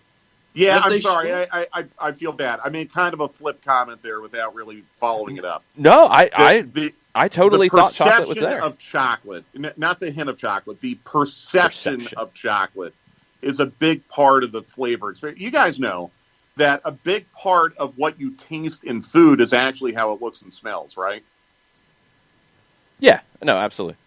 So that's my thing. Like, there's no chocolate in it, but the look of it and the smell of it tricks you into thinking there is. And that's how they achieve the flavor profile of the Reese's Piece. I just thought there was some in the Daniel chocolate. Price says he thinks it also doesn't have peanut butter, he thinks. No, Daniel, that's crazy That's talk. crazy. Reese's does their own peanut butter. Now, the peanut butter is like really, really sweet and Yeah. processed and doesn't really taste like the peanut butter you get out of a jar. But no, there's definitely peanut butter in there. Okay, final question. Okay. Christopher Abel. Biggest question is on Wednesday, you said it, I said it. This team has just not been good enough this year. Why do you think that is? Because Chris says, you got talent, the Joseph injury didn't cost the goals against Orlando, can't figure it out. Why do you think they haven't been good enough this year? No chemistry because they haven't been able to train much together, and they've had to add so many new pieces on the fly. Yeah. And that first domino that fell was the Joseph injury, but then you had pandemic, and then a coach being sacked, and then a second training camp that was kind of stop-start, and then tremendous match compression. Then you sell Pitti, you bring in Moreno. You bring in Dom, but he wasn't fully fit when he came in. You have to kind of work his way in. Like, it's just they haven't been able to work together outside of matches, and that, I think, has made it impossible for them to build chemistry. That's what it comes down to for me. It's not an indictment on any individual. It's not an indictment of any front office member, any member of the technical staff. They just haven't been able to train together, and because it would be a lot different, guys, if this were the situation in 2018 or 19, where you've had these players together for a little while. You've had to change and add and subtract so many pieces as the season has gone along that I think it has amplified these chemistry and continuity issues. That's what it comes down to for me. I think that's a good way to put it. I think Joseph was some of the glue that made things fit. And without him and with all the changes and with injuries and with the way the year has gone in general, it's felt too disconnected. Yeah, and I think one other thing, too, just to a lesser extent, no leadership or less leadership. That's a huge issue. That's been a big problem, too. I really think from a leadership standpoint, you're missing Michael Parkhurst. You're missing Michael and Joseph. I think both of them are leaders in different ways, and you're missing the yin and the yang. And that's not good. So, all right, what's our plan for broadcast on Sunday? Like the yin and yang of a candy shell and a peanut butter inside. Oh, see. Let's see, 6:30 Sunday night, Five Stripes Countdown, 7 o'clock kickoff, full-time report after the game, 92.9 The Game and radio.com. Guys, I have to say this was one of my more favorite Soccer Down Here discussions. It happens sometimes. Just to send up a flare, the boss and I believe a lot of her gaggle are planning on going to Happy Valley for the Auburn game. Oh, I can't. I really, really hope, John, I am praying that we're at a point in the pandemic where it'll be full house, because I am absolutely going to that one too. And the one thing I really enjoyed when Georgia State was up at Happy Valley a couple years ago was kind of chaperoning some of my Atlanta fans through the Penn State experience. So let's just put that on the calendar now. Hopefully Atlanta United, there won't be like a conflict that weekend or anything like that. I can be up there for that. I really hope it's a full house, because what I really look forward to is in 2 years when the return trip is made to Auburn. I can't wait. I've always really had a lot of fun. I covered that Cam Newton Auburn team for ESPN Radio. I've been a stringer at a lot of Auburn football games over the years. I've really always enjoyed that game day atmosphere. I enjoy Auburn fans a great deal. Penn State's played them in a lot of bowl games for some odd reason. And I can't wait to tailgate on the Plains and go into that stadium and watch Penn State within driving distance of my house. I can't. I'm just drooling over that, and I hope that we're at a point in 2 or 3 years where we can do that. Amen. All right. Well, I will see you on Sunday at the Benz, Mike. Sounds good, guys. Take care. Be good. Bye. Make sure you're following him, Mike Conti 929 on your social medias, on your Twitters. And let's get Doug Robertson, AJC, on Come on, the Mateo. show. Mateo's done pretty good so far. Mateo's having a good day. Let's see if Mateo can go 2 for 2 on getting this done. As John types away, luckily he muted for us instead of pounding his keyboard into the microphone. And we are getting Doug up on the line. Come on, Mateo. There he goes. What's up, Doug? How are you? I'm fine. How are you? Good. We had a couple of sidebar conversations in that last segment with Mike. Sorry about that. That's okay. I will start with this one with you before we get into Atlanta and Cincinnati. So it's Diego Maradona's 60th birthday. He's my all-time favorite player. Who is your all-time favorite player? That's a great. And first, I was able to get the speaker turned off today. That was Good going to job. ask. Did you get Good the job, speaker Doug. thing figured out? I don't know why it wouldn't work the other day, but it just wouldn't. So I'm not quite as technologically inept as I appeared the other day. You're ahead of John. I'm inept in a whole lot of other ways, though. You're ahead of me. My favorite player of all time. That's a great question.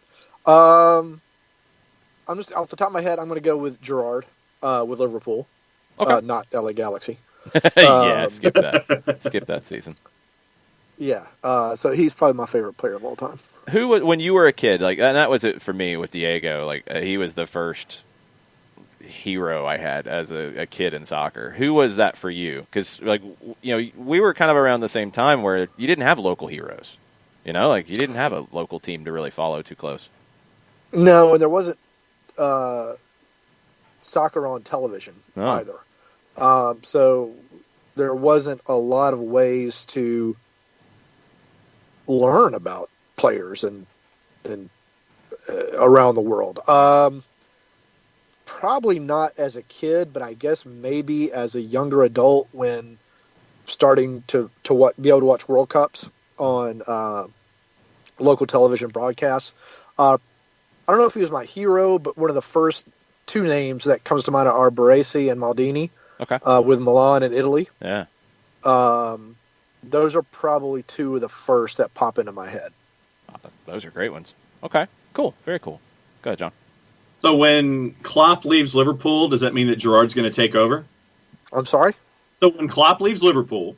What is that? It's going to happen. It's going to happen in the next 3 years. So when Klopp leaves Liverpool... Does that mean that Steven Gerrard will have enough managerial chops from his time at Rangers to slide over and take over your club? Number one, that's kooky talk that he's leaving. Yeah, anyway. Number two, there's no guarantee that Gerrard is going to be at Rangers in 3 years. Also true. Number three, and this is not an insult to the Scottish Premiership, but going from Rangers to Liverpool is just not a to B step up, in my opinion. You mean the SPFL to the Premier League isn't A to B? Only because of the budgets and a whole lot of things.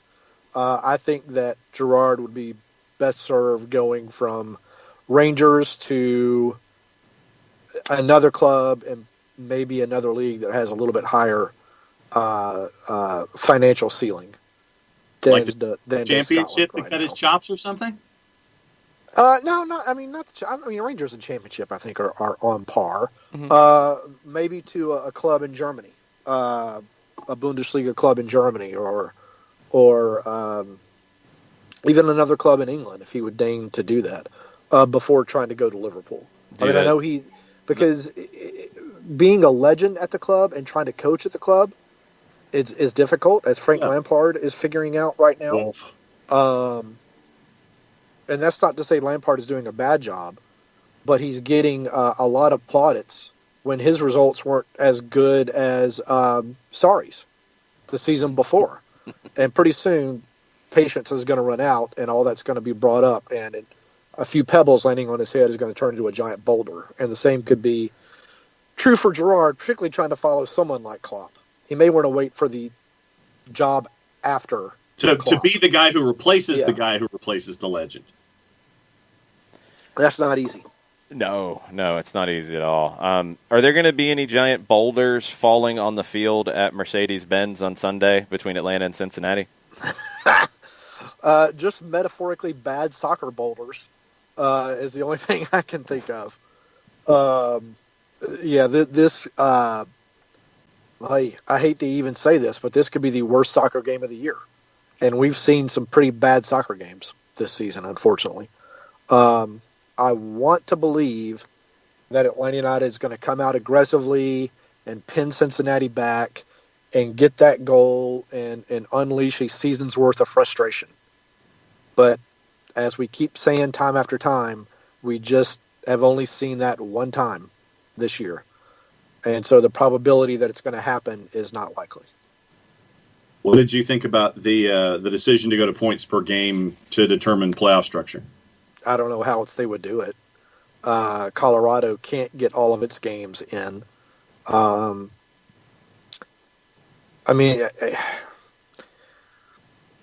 guess they had two options. They could punish Colorado for continuing to break protocols, if that's what's happened, and exclude them from the playoffs so that points could be used. But then you've got all the teams they're trying to play. They're not able to finish their seasons. So I don't know how else they could have done it. So how mad would you, if you're a Vancouver fan right now, how mad should you be? Are they totally eliminated? I don't think they're totally eliminated, but they're on the outside looking in now. Let's see. Colorado's at 1.27 points per game. Vancouver's at 1.14. RSL's at 1.1. But a loss for Colorado is going to hit them more on points per game because they don't have as many games. So I haven't done the math on all that, but they're not out. They're not eliminated. They're just out so now. I guess they still got a chance. I mean, I guess it would be fair to let, if Vancouver and Colorado end up within fractions of each other, or have to go to a tiebreaker, that they just play each other head to head. It's not a bad idea. In yet another play-in game. Sure. But yeah, I mean, if I'm a Vancouver fan, I'm either numb or mad, just because of what's happened at Vancouver the past few years. That's also true. Okay, let's move things out of order a little bit because we've got playoff picture to talk about. So let's do predictions now and then kind of talk about the weekend in MLS a little bit from a look ahead. So predictions for Atlanta and Cincinnati. It's not positive in the Twitch category here. It's not positive in our SDH backroom office. Nick Alifi's already come in and said 1-0 Cincinnati. Jarrett said scoreless draw. Potentially infuriating match to watch. It is not a Positivity Friday. It is definitely not that. John, what do you think? No, I think that it's 2-0 Atlanta United. I think that they get the early one to lock it, and then they get another one late as kind of an by the way. So I think that it is going to be infuriating for most of the day, but I think Atlanta gets one in the first 20, and then they get another one in the last 20 to go 2-0. Okay, 2-0. John, or Doug, what do you think? I want to believe that Atlanta United can score 2 goals, but is DC United the last time that it happened? Is that right? There may have been another that I'm forgetting. And that was the only time in a long, long stretch of games, I think. There may have been one more. I'm going to say the giant foam cowboy hat lock of the week is a 1-1 draw. 1-1 draw. Yeah. All right. I'm in a good mood because it's Maradona's birthday, and now the reports out of Argentina are that he will be on the touchline tonight for Gimnasia, so he'll be in the stadium. That is good news that he is out of his isolation. I had my good luck gnocchis last night. I even put the money under the bowl, which is supposed to bring good luck. I did that. I did everything possible. 3-0 Atlanta tomorrow. Finally, chances find the back of the net. I really don't have a lot to base that on outside of it happened against DC, and I'm just really, really hopeful.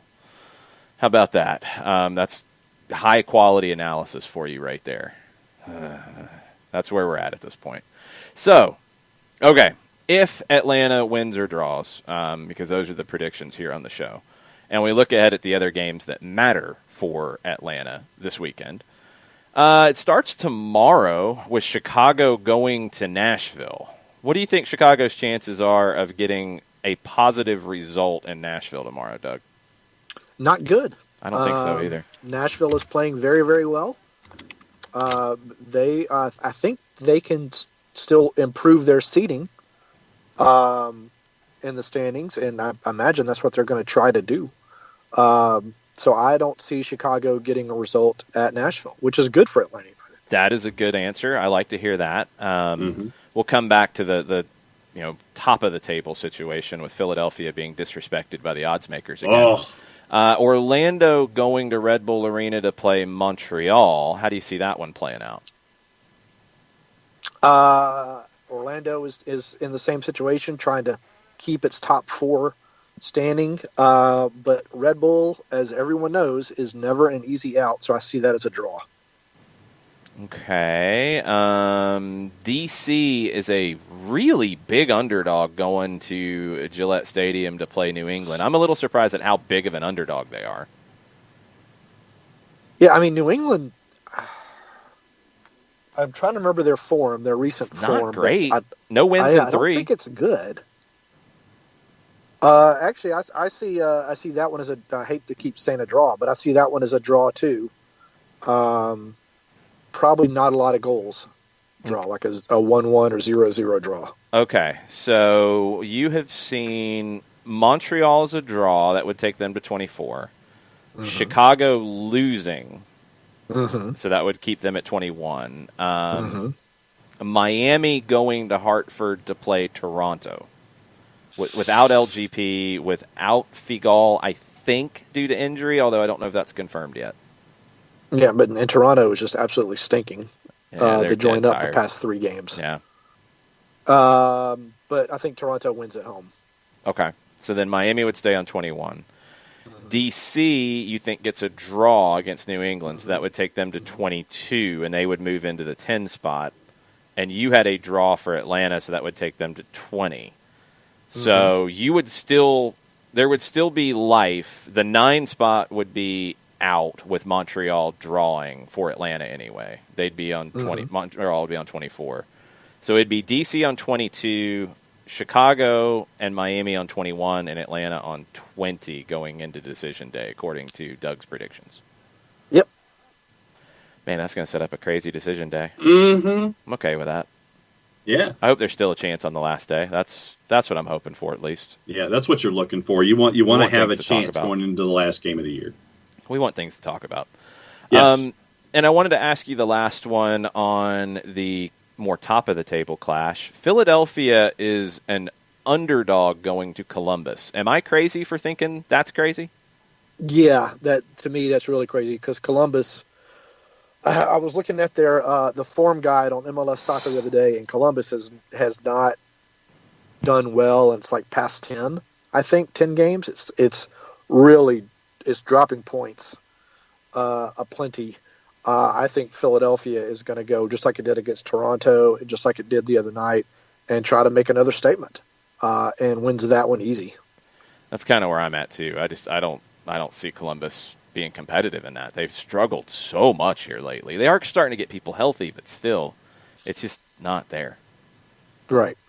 Now, as some people are asking, yes, if my prediction comes true, or John's prediction comes true, and not Doug's, and not Nick's, and not Jarrett's, then Atlanta would be on 22, and they'd be ahead of DC on wins, so they would be in the 10 spot if the other results fall. And still set up a crazy decision. It's going to be a crazy decision day if you have a bunch of draws or teams around this level losing anyway. But yeah, it's that close. It's that narrow right now, and 3 points are a must on Sunday for Atlanta. There's just no way around it. Doug, who are you looking at for Atlanta? If you're going to get your foam cowboy hat lock of the week, who are you looking at? Who are you paying a specific attention to against Cincinnati? It's giant foam cowboy hat. Giant foam Yes. cowboy hat. Yes. My Not Not just a apologies. regular. Not just a regular. It's Yes. got to be the giant. The because giant foam that is the class. giant foam cowboy hat lock of the week is going to be what it is. Who is in your spot shadow? The center backs for Atlanta United, whoever that is. I don't think it's going to be Miles Robinson. I don't know how it could be Miles Robinson. But they've got to do a better job than they did against Orlando, playing Cincinnati. I don't know if Brandon Vasquez is going to start for Cincinnati, but he is another big physical center forward, and Atlanta did not handle DK well at all as a big physical center forward. If I'm Cincinnati, that's who I'm starting after seeing what DK did against them. So that's who's in my spot shadow. All right. What do you have coming up at the AJC between now and game time? Well, we have interviews at 1:30 today with Stephen Glass, Mateus Rossetto, and Brad Guzan. I'm sure Brad will have some interesting things to say. I don't know about Rossetto. We were trying to talk to him last week, but the translator was not available, so it fell through. Or earlier this week, so that fell through. But I guess just ask him how he feels he's playing. He's getting consistent starts now. He I thought looked good in the first half against Orlando. I thought he kind of dropped off a little bit in the second half, along with a whole bunch of other teammates. So we'll have to see what they have to say and go from there. All right. Well, I will be talking to you for Southern Fried Soccer. Let's see. What time is kickoff? We're kicking off at 7. It's not going to be some crazy 7:30 kickoff when it says 7. So an 07, 08. So then we'll be done. So then we'll do the full-time report. So maybe about 10:15, 10:30 or so on Sunday night for Southern Fried Soccer. I'm not going to move from my desk from now until then.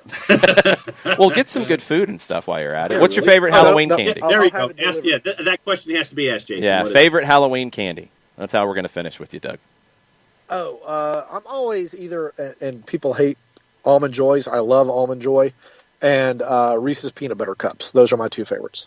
I like Almond Joys too. They get a lot of hate, but I like almond. I like Mounds a little better, but I do like to mix it up with an Almond Joy. But Reese's Peanut Butter Cups are the GOAT. Always See, the best. we like Almond Joy because we are normal people. That's the best explanation. I'll take that. That's fine. Thanks. There you go. Thanks, Doug. Appreciate it. Hi, guys. Bye-bye. Be good.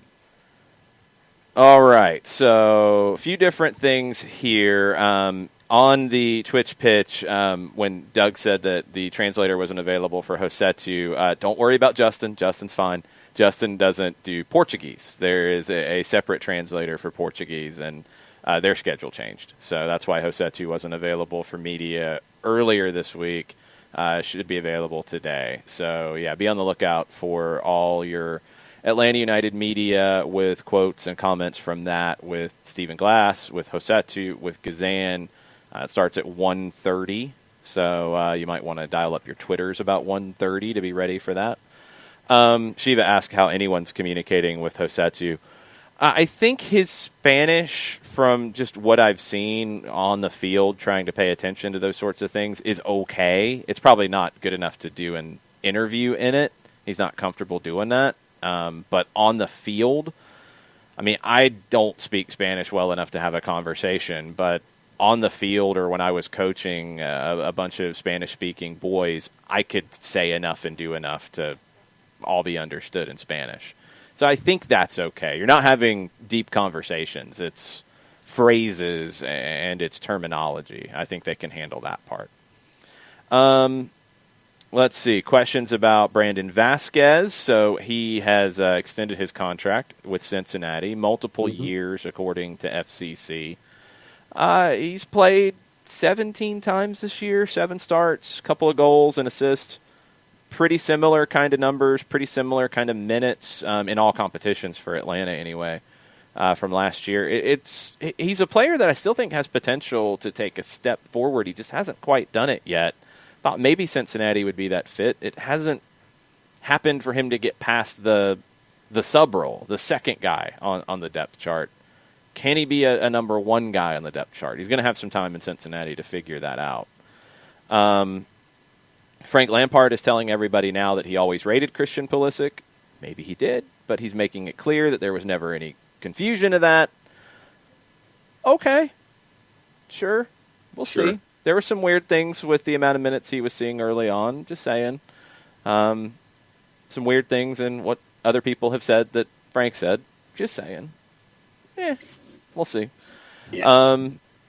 All right, so final questions on Twitter, final questions on the Twitch pitch. Shiva says, my only hope is that playoff Franco could be back. And Stephen Glass did say that on 92.9 this morning with John Fricke and Hugh Douglas, that Franco could be back for Sunday.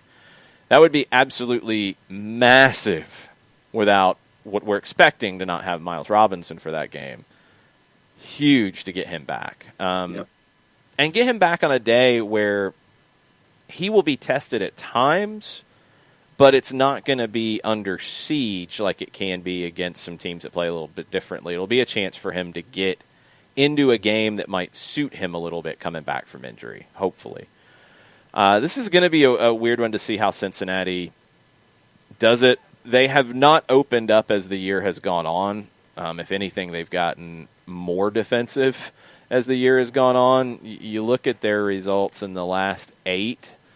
1-0 loss, 1-0 loss, 2-1 loss, 2-1 win over Columbus. Before that, 1-0 loss, 3-0 loss, 2-0 loss, 4-0 loss.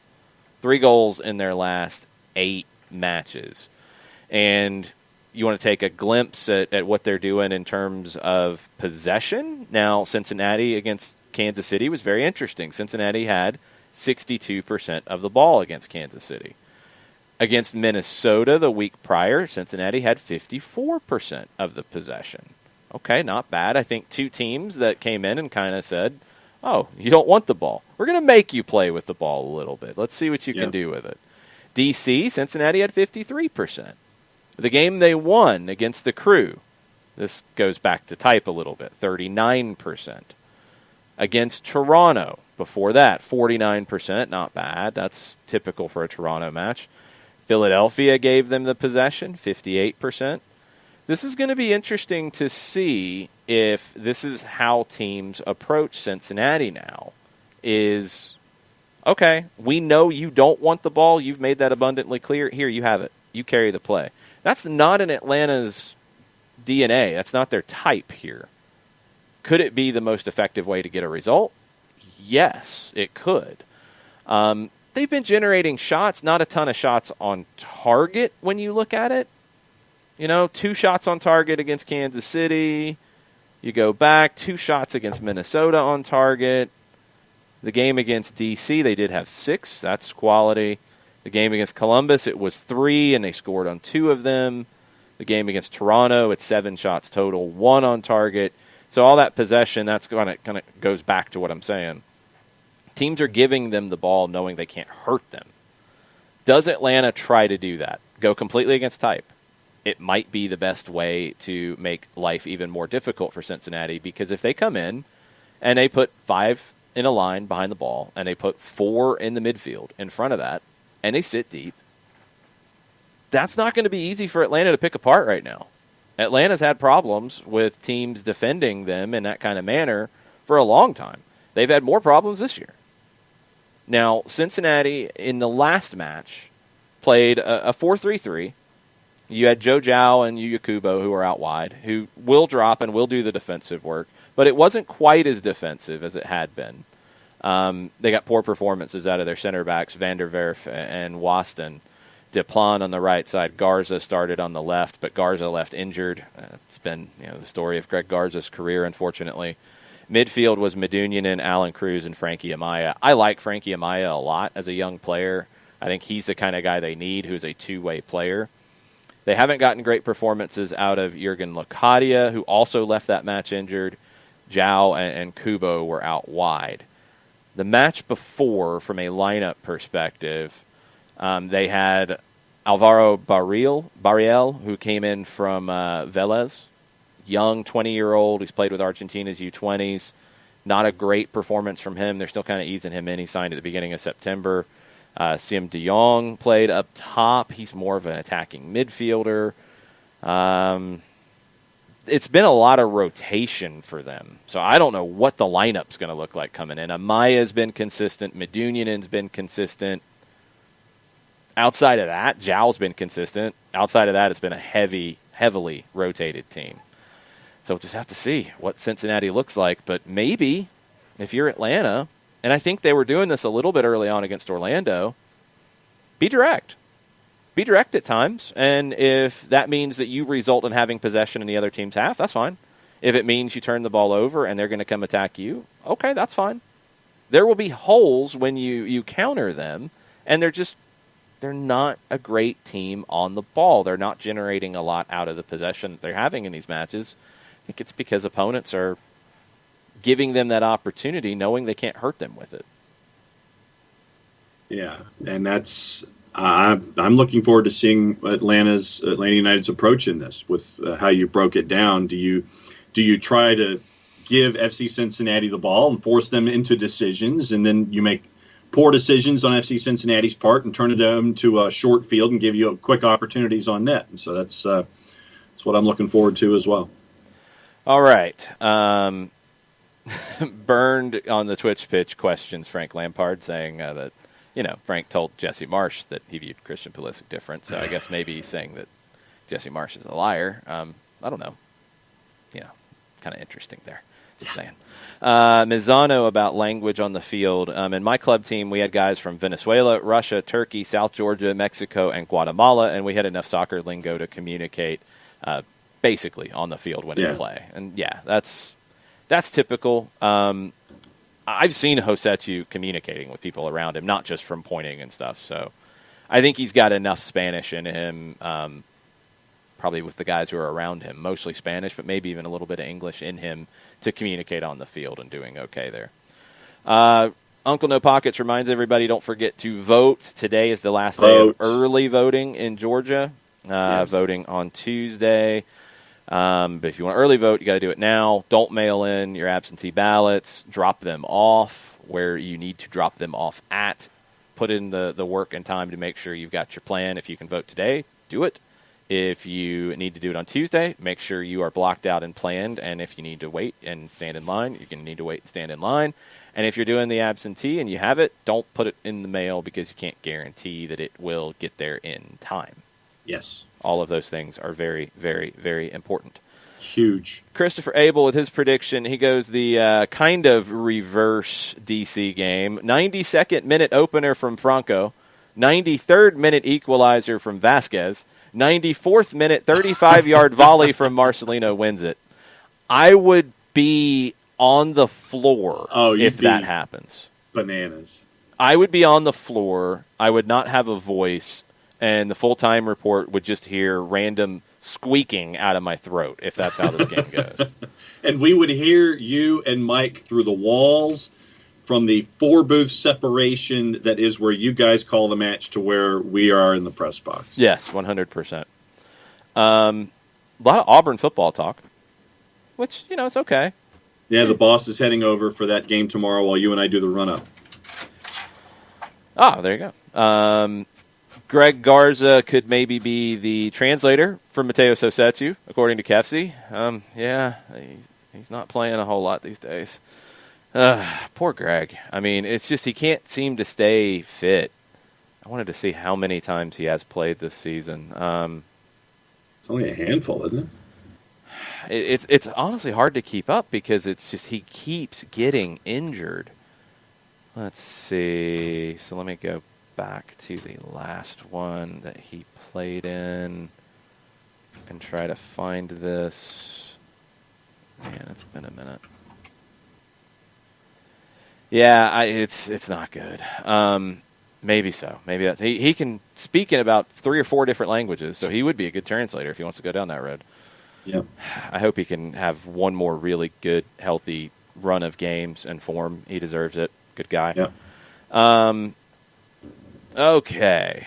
Let's see here. iwillvote.com if you need to find a drop-off location for your absentee ballot. Thank you, Ricky. Yes. Lots of love for Greg Garza, but yes, I would like to see him coach, Abby. That's a really good point. I'd like to see him go into the coaching education route. What else do we have on Twitter? Best indie wrapped candy, courtesy of Tafka. The Reason Chewy Chocolate Caramel, covered in rich European chocolate. That sounds super fancy. It is. It's very, and Jared agrees, saying it is a strong shout. Okay. I usually don't go fancy with candy, but maybe I need to for that one.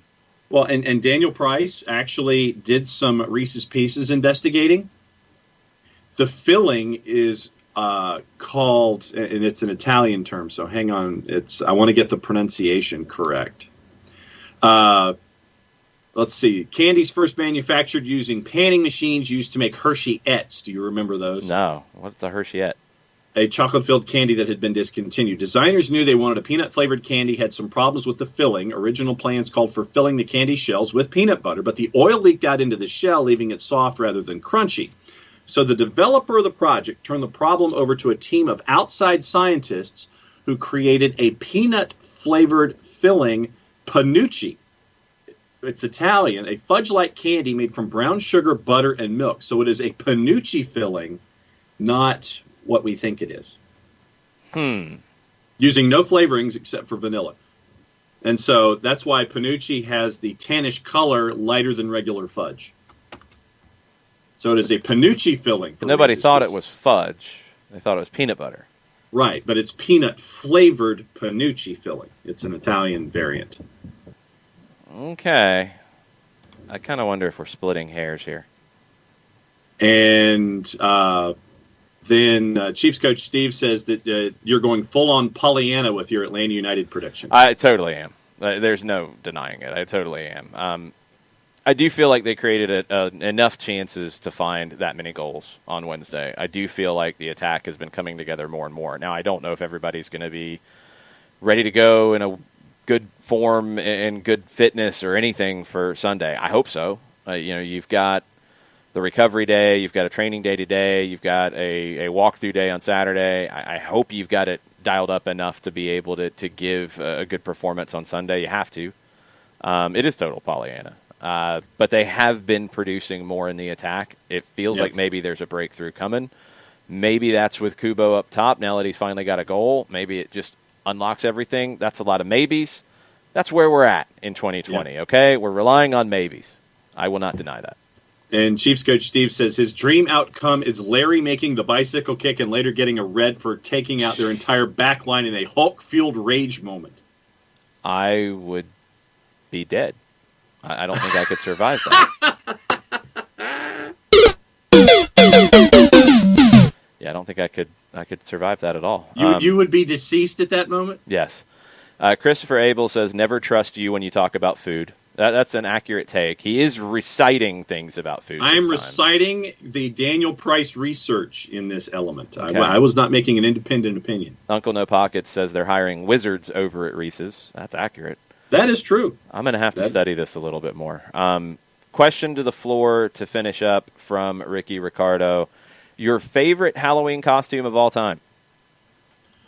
The one when I was, I think, 13 or 14 and just decided on a flyer to go out into the neighborhood and do something late because, you think you're too old at some point. And then you sit there and go, man, I really want all the candy because everybody's coming back and you're getting big hauls.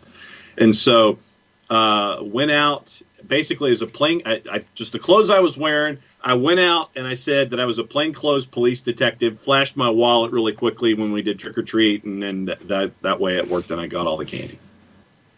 Okay. John, I think you've made a mistake. What? You have not caught up on the Twitters.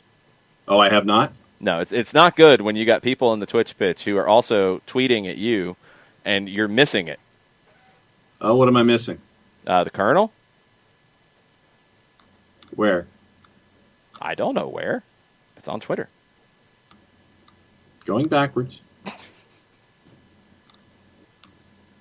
Going backwards. I'm still an hour out. Are there things that make you angry? Sometimes. Colonel, okay, an hour ago. Colonel says, congratulations, Greenville Triumph champions. Black helicopter theory. Union Omaha with multiple positive COVID tests after the real Donald Trump super spreader rally in Omaha. Coincidence? Maybe, maybe not. Triumph, we're going to win it anyway. I hope not. But I actually haven't heard about any spreading yet from that event. But I know there has been spreading at other events in that vicinity or in that type. So I hope it is a coincidence. Any which way. I mean, something happened and Omaha can't play. Something happened and Omaha can't play. And it's multiple. It's not just one. We don't know how many, but going into the final, I would have been completely locked down after my last match and preparing for the final, and I would not have left the house other than training if I'm going into a championship match. And one from Kefsi overnight, Batistuta wishing Maradona a happy birthday, and Kefsi saying, Body Goal is getting this thing started right. Yeah, no, there's a whole bunch of them. I haven't seen it yet on Maradona's, I think it's Instagram where he was posting it. They've collected a whole bunch of people. Batistuta, I've seen Ronaldinho, I've seen Jose Mourinho, Zidane, a bunch of his former Argentine national team teammates. I think Alejandro Sanz, famous musician, was going to be on here. A couple other like celebrities. So I haven't seen it, but they've recorded and filmed all of these, and they've kind of been coming out as we go. And you've got Boca Juniors posted a great video last night. Napoli and Gennaro Gattuso posted a happy birthday. Napoli did a separate thing. I mean, it's going to be all day long. If you guys are not Maradona fans or have issues with seeing Maradona stuff, you're probably going to want to meet me on Twitter for the 24 hours. I'm just saying. 2:30 on TIC. Yes, 2:30 on TIC, Planeta Gol. It is a 2-hour Maradona special. It's probably Maradona all day until the games today. And again, TIC is reporting that he will be there. It sounds like he will probably be there if you saw it during the friendlies that they were playing in preseason, it looks like an astronaut helmet almost. It's not hard like an astronaut helmet, but it's large and clear. And he said that, and I thought he was absolutely right when he said it. He got a lot of stick from some Argentine media who, as many people who love Maradona, hate him in Argentina too. And he got a lot of stick from that side of it for wearing this. They said it looked stupid, et cetera, et cetera. He's like, you guys trashed me for not taking good care of myself, and now I'm taking good care of myself like the doctors are telling me, and you're trashing me? Hypocrites. And it's right. I mean, Maradona didn't take good care of himself for most of his life. He probably would have had the greatest career of all time if he had. He didn't. He discovered what cocaine was in Barcelona, and he stretched it to the limits in Napoli to the point that the last season there, when he wanted to go, and that whole thing, I watched the documentary again last night as well because it's Maradona's birthday. He wanted to go. It was suffocating for him to be in Naples because he is still seen as godlike in Naples, which is crazy. Like, people were taking, somebody took, when he did a blood test, they took the blood and put it next to the patron saint of Naples, San Gennaro, which they do a ceremony every year with that is supposed to be something. They're treating him like somebody described it as a demigod. I mean, it's insane. And after he won league titles and he won the UEFA Cup, he's like, I want to go. And he said he wanted to go somewhere that wasn't as stressful. He also wanted to go somewhere that wasn't as suffocating. Yeah. And the club wouldn't sell him, which I understand. He won another league title, and they were like, we're not selling you. We're not selling you. To the point that the president of the club said that he was Maradona's jailer. So the last season, Maradona was like, oh, okay, you're not going to sell me. So we're going to play on Sunday, and then we're going to go out to dinner after the game, and then we're going to party, and we're going to party on Monday, and we're going to party on Tuesday, and then we're going to stop partying on Wednesday, and the partying is all of the different things you can imagine. And then he's going to basically detox for the rest of the week to be able to play again on Sunday. And he kept performing. That's the crazy thing, is he kept playing well, but how many years of his career did that take off? Yeah. I mean, he did that, and he went into the World Cup in 1990, where he was kicked for a month, carrying his team to the final, starting a national situation with saying that the Napoli fans, where the Italian Federation, and Nick, I would love to hear an explanation of this at some point, how the Italian Federation would set it up to where there is even the hint of a possibility of Italy playing Argentina in Naples when Maradona is a demigod in Naples. Whoever planned that should have been fired 20 times. But it happens, and Maradona, playing off of the general racism in Italy towards people from southern part of the country, I mean, which was disgusting, said, hey, I've been here for you guys. You should cheer for us. And that started a whole big thing. And when Argentina won, well, then all of the things that Maradona had that were protecting him in Naples, and yes, the Camorra is probably part of that, that kind of went away. And he started to get pulled for wiretaps and tax evasion and drug testing and anything imaginable because everybody was out to get him. I mean, this is, in Italy, this is the country that, remember, the South Korean player who knocked them out of the World Cup in 2002 was with an Italian club. He got fired. He got flat out fired. So it's not a surprise that they were out to get Maradona for being part of knocking Italy out of the World Cup that they hosted. Yeah, Yep. It happened. Madness. Just absolute madness. So, yes, Christopher Abel, it is creepy to take someone's blood and do that. Absolutely. I would want to leave town, too, if they are treating me in this way.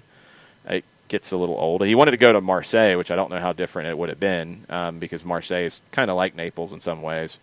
But the French league was not even what it is now. So, yeah, it would have been less stressful, that's for sure. Ropes also rewatched the documentary and said, are there any about his earlier career at Boca and Barca?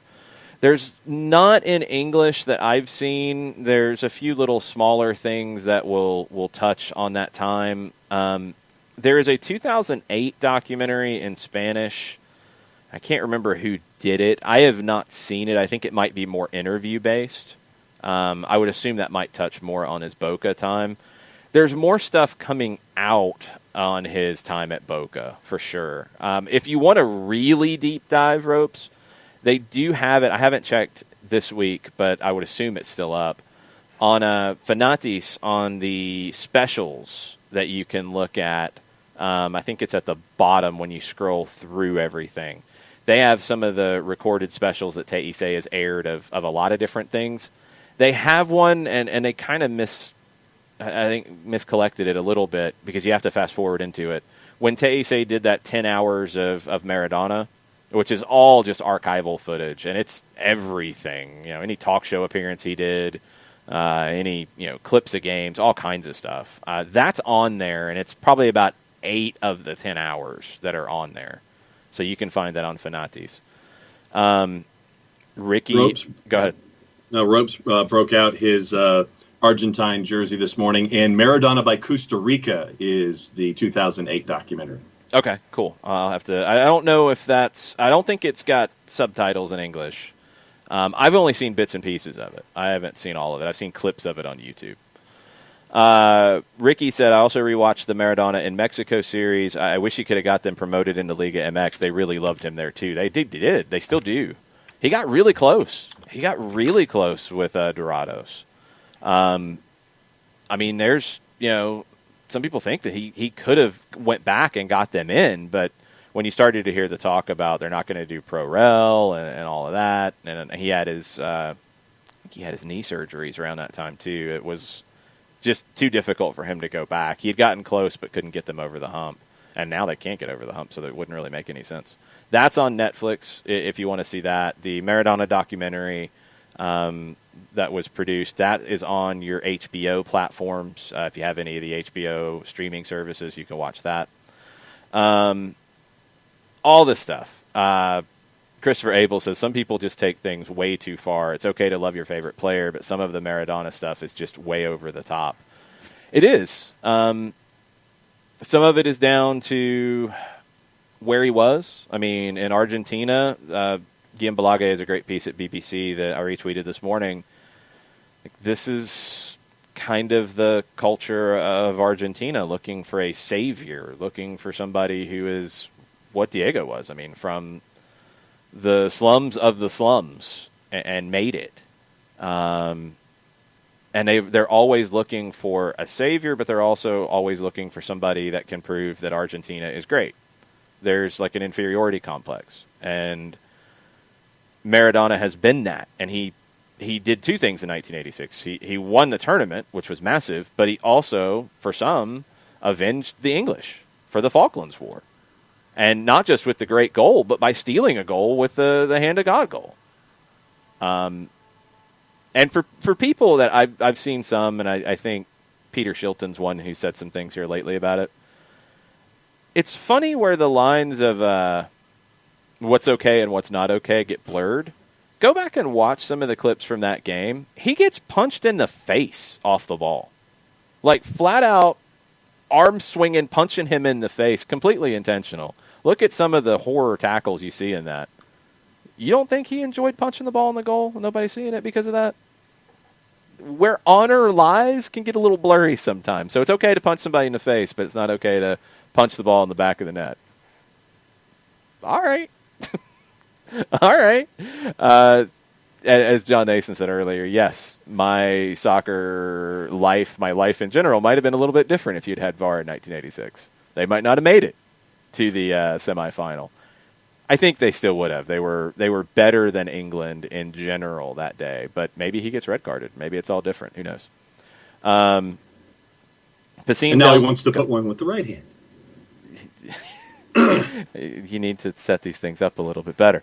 He was asked for his 60th birthday, what would he like? And he said he's had a dream about scoring again against England, and this time with the right hand. That was a pretty cool line.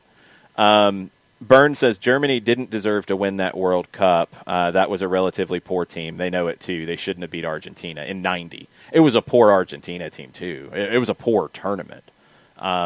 Italy was probably the best team, to be honest. And they weren't great in that tournament, but you had young Baggio, you had Schillaci scoring goals for fun, you had a great defense.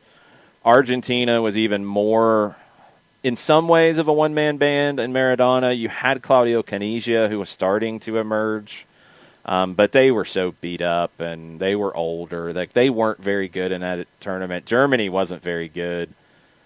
Italy and... who did Germany beat in that? Oh, they beat England. Probably Italy and England would have been a better final. England and Italy were probably the two best teams in that tournament. They both lost in the semis.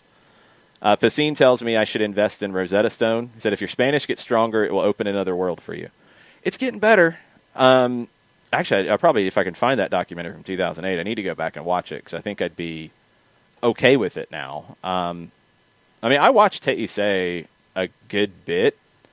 And I know what's going on. I don't get all of the nuance. That's the part that I need to get. And also, I think Argentine slang might be throwing me off a little bit, too, because that's a whole other animal. So, Joe Boss is thinking 3-hour show. No, it's not going 3 hours. We're almost done. Totally.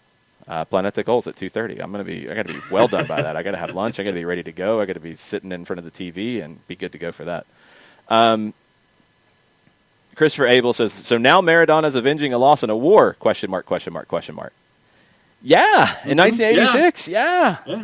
You had just had the war.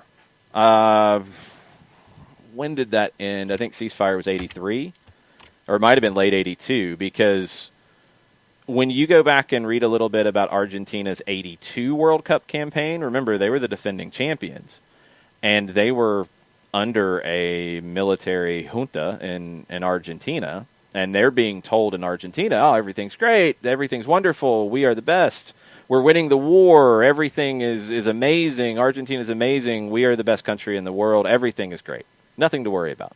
They go to Spain, where they're getting news in their own language, by the way, and they're seeing pictures of Argentine planes being shot down, and they're seeing stories about, young kids who were sent off to war who are dying, and that shocked that team, and it was part of why the 82 Argentine team didn't play well in Spain.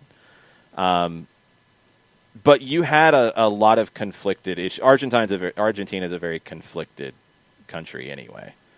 But you had a lot of conflicting issues, even for that era where, Menotti was very against the junta government, but, you're rallying around the flag and all that kind of madness and all this stuff. So for that 86 team playing England, that was a backdrop in it. It absolutely was. And that's another reason why he really didn't care about punching a ball into the goal and what you thought about it.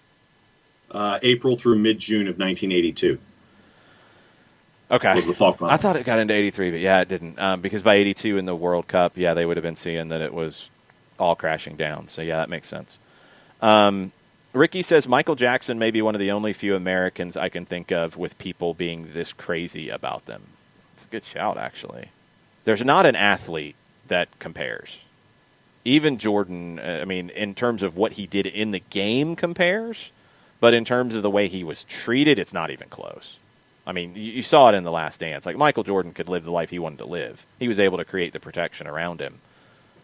You didn't see the pictures. You look at some of the stuff in the Maradona documentary, and, look at the shots when they land back in Buenos Aires after winning the World Cup in Mexico City.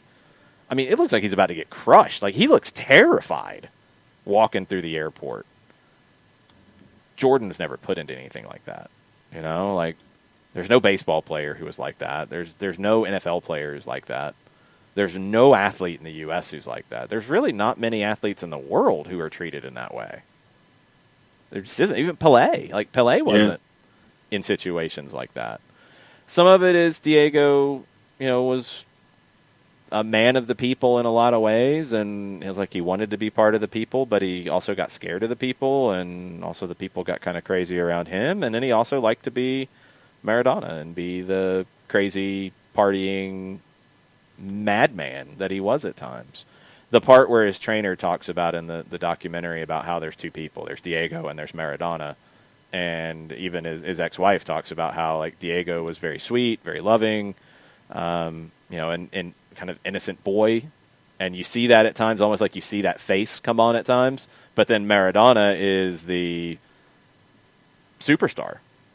And it's almost like a split personality he had to create to protect himself. Chris goes Tom Brady on it, but Brady doesn't get crushed in this way in terms of like the public. And some of that's down to just American culture is different than some others around the world, but he's got more protection. Does he get looked at by some people in that way? Kind of. I don't think there's a comparison. I think Jordan would be the closest, and I don't even think he's there. Yeah. LeBron's not there in that way. It's unique to the time. It's unique to the country of Argentina, and it's unique to Naples because that's a place where, if he had been elsewhere, maybe it's different. Like, he wasn't beloved in Barcelona for a lot of the reasons he was beloved in Naples. So it's just one of those things. I don't know if there'll ever be another situation like that. But, yeah, he got the Michael Jackson kind of treatment, the like mega celebrity kind of treatment. He's a unique. His life is absolutely unique, and the fact that he still got one is somewhat of a surprise. You can't lie about that. He'd probably tell you the same. So, please check out soccerdownhere.net. I wrote a little bit about how I got inspired by him and how I got inspired to do what I'm doing by him. Some great clips of some of his biggest goals and biggest moments for Argentina. So please check that out, soccerdownhere.net. If you have Fanatis or if you have Teise on anything else, you've got that at 2:30 with Planet the Goal. The Copa Liga Profesional de Football starts tonight. It's 2 group stages. The first one is 6 groups of 4. Everybody plays each other twice, so 6 games. Then they split. The top 2 go into another set. The bottom 2 go into a set. And then you play everybody once in another group. So there'll be 11 games over 2 sections. Crazy convoluted competitions are a specialty in Argentina. That's what this one is. It starts tonight. All that stuff will be available on Fanatis, fntz.co/soccerdownhere. If you sign up for a free trial, if you subscribe, it all helps the show. And a lot of you guys have. And thank you for doing that. We appreciate it. Thanks for listening. Thanks for being part of the show. There is no power hour in the morning. There will be the run-up tomorrow night. There will be a power hour either preceding or after the run-up. It just depends on timing. We'll let you know on our social media platforms, on Twitter @SoccerDown here. We'll give you that heads up. So thanks, everybody, for hanging out. Thanks for all the great conversation. It's been really fun this week. Hopefully we get a result Sunday that makes it even more fun next week, and we have something to talk about going into Decision Day. So with that, mucha platiel. Mucha platiel.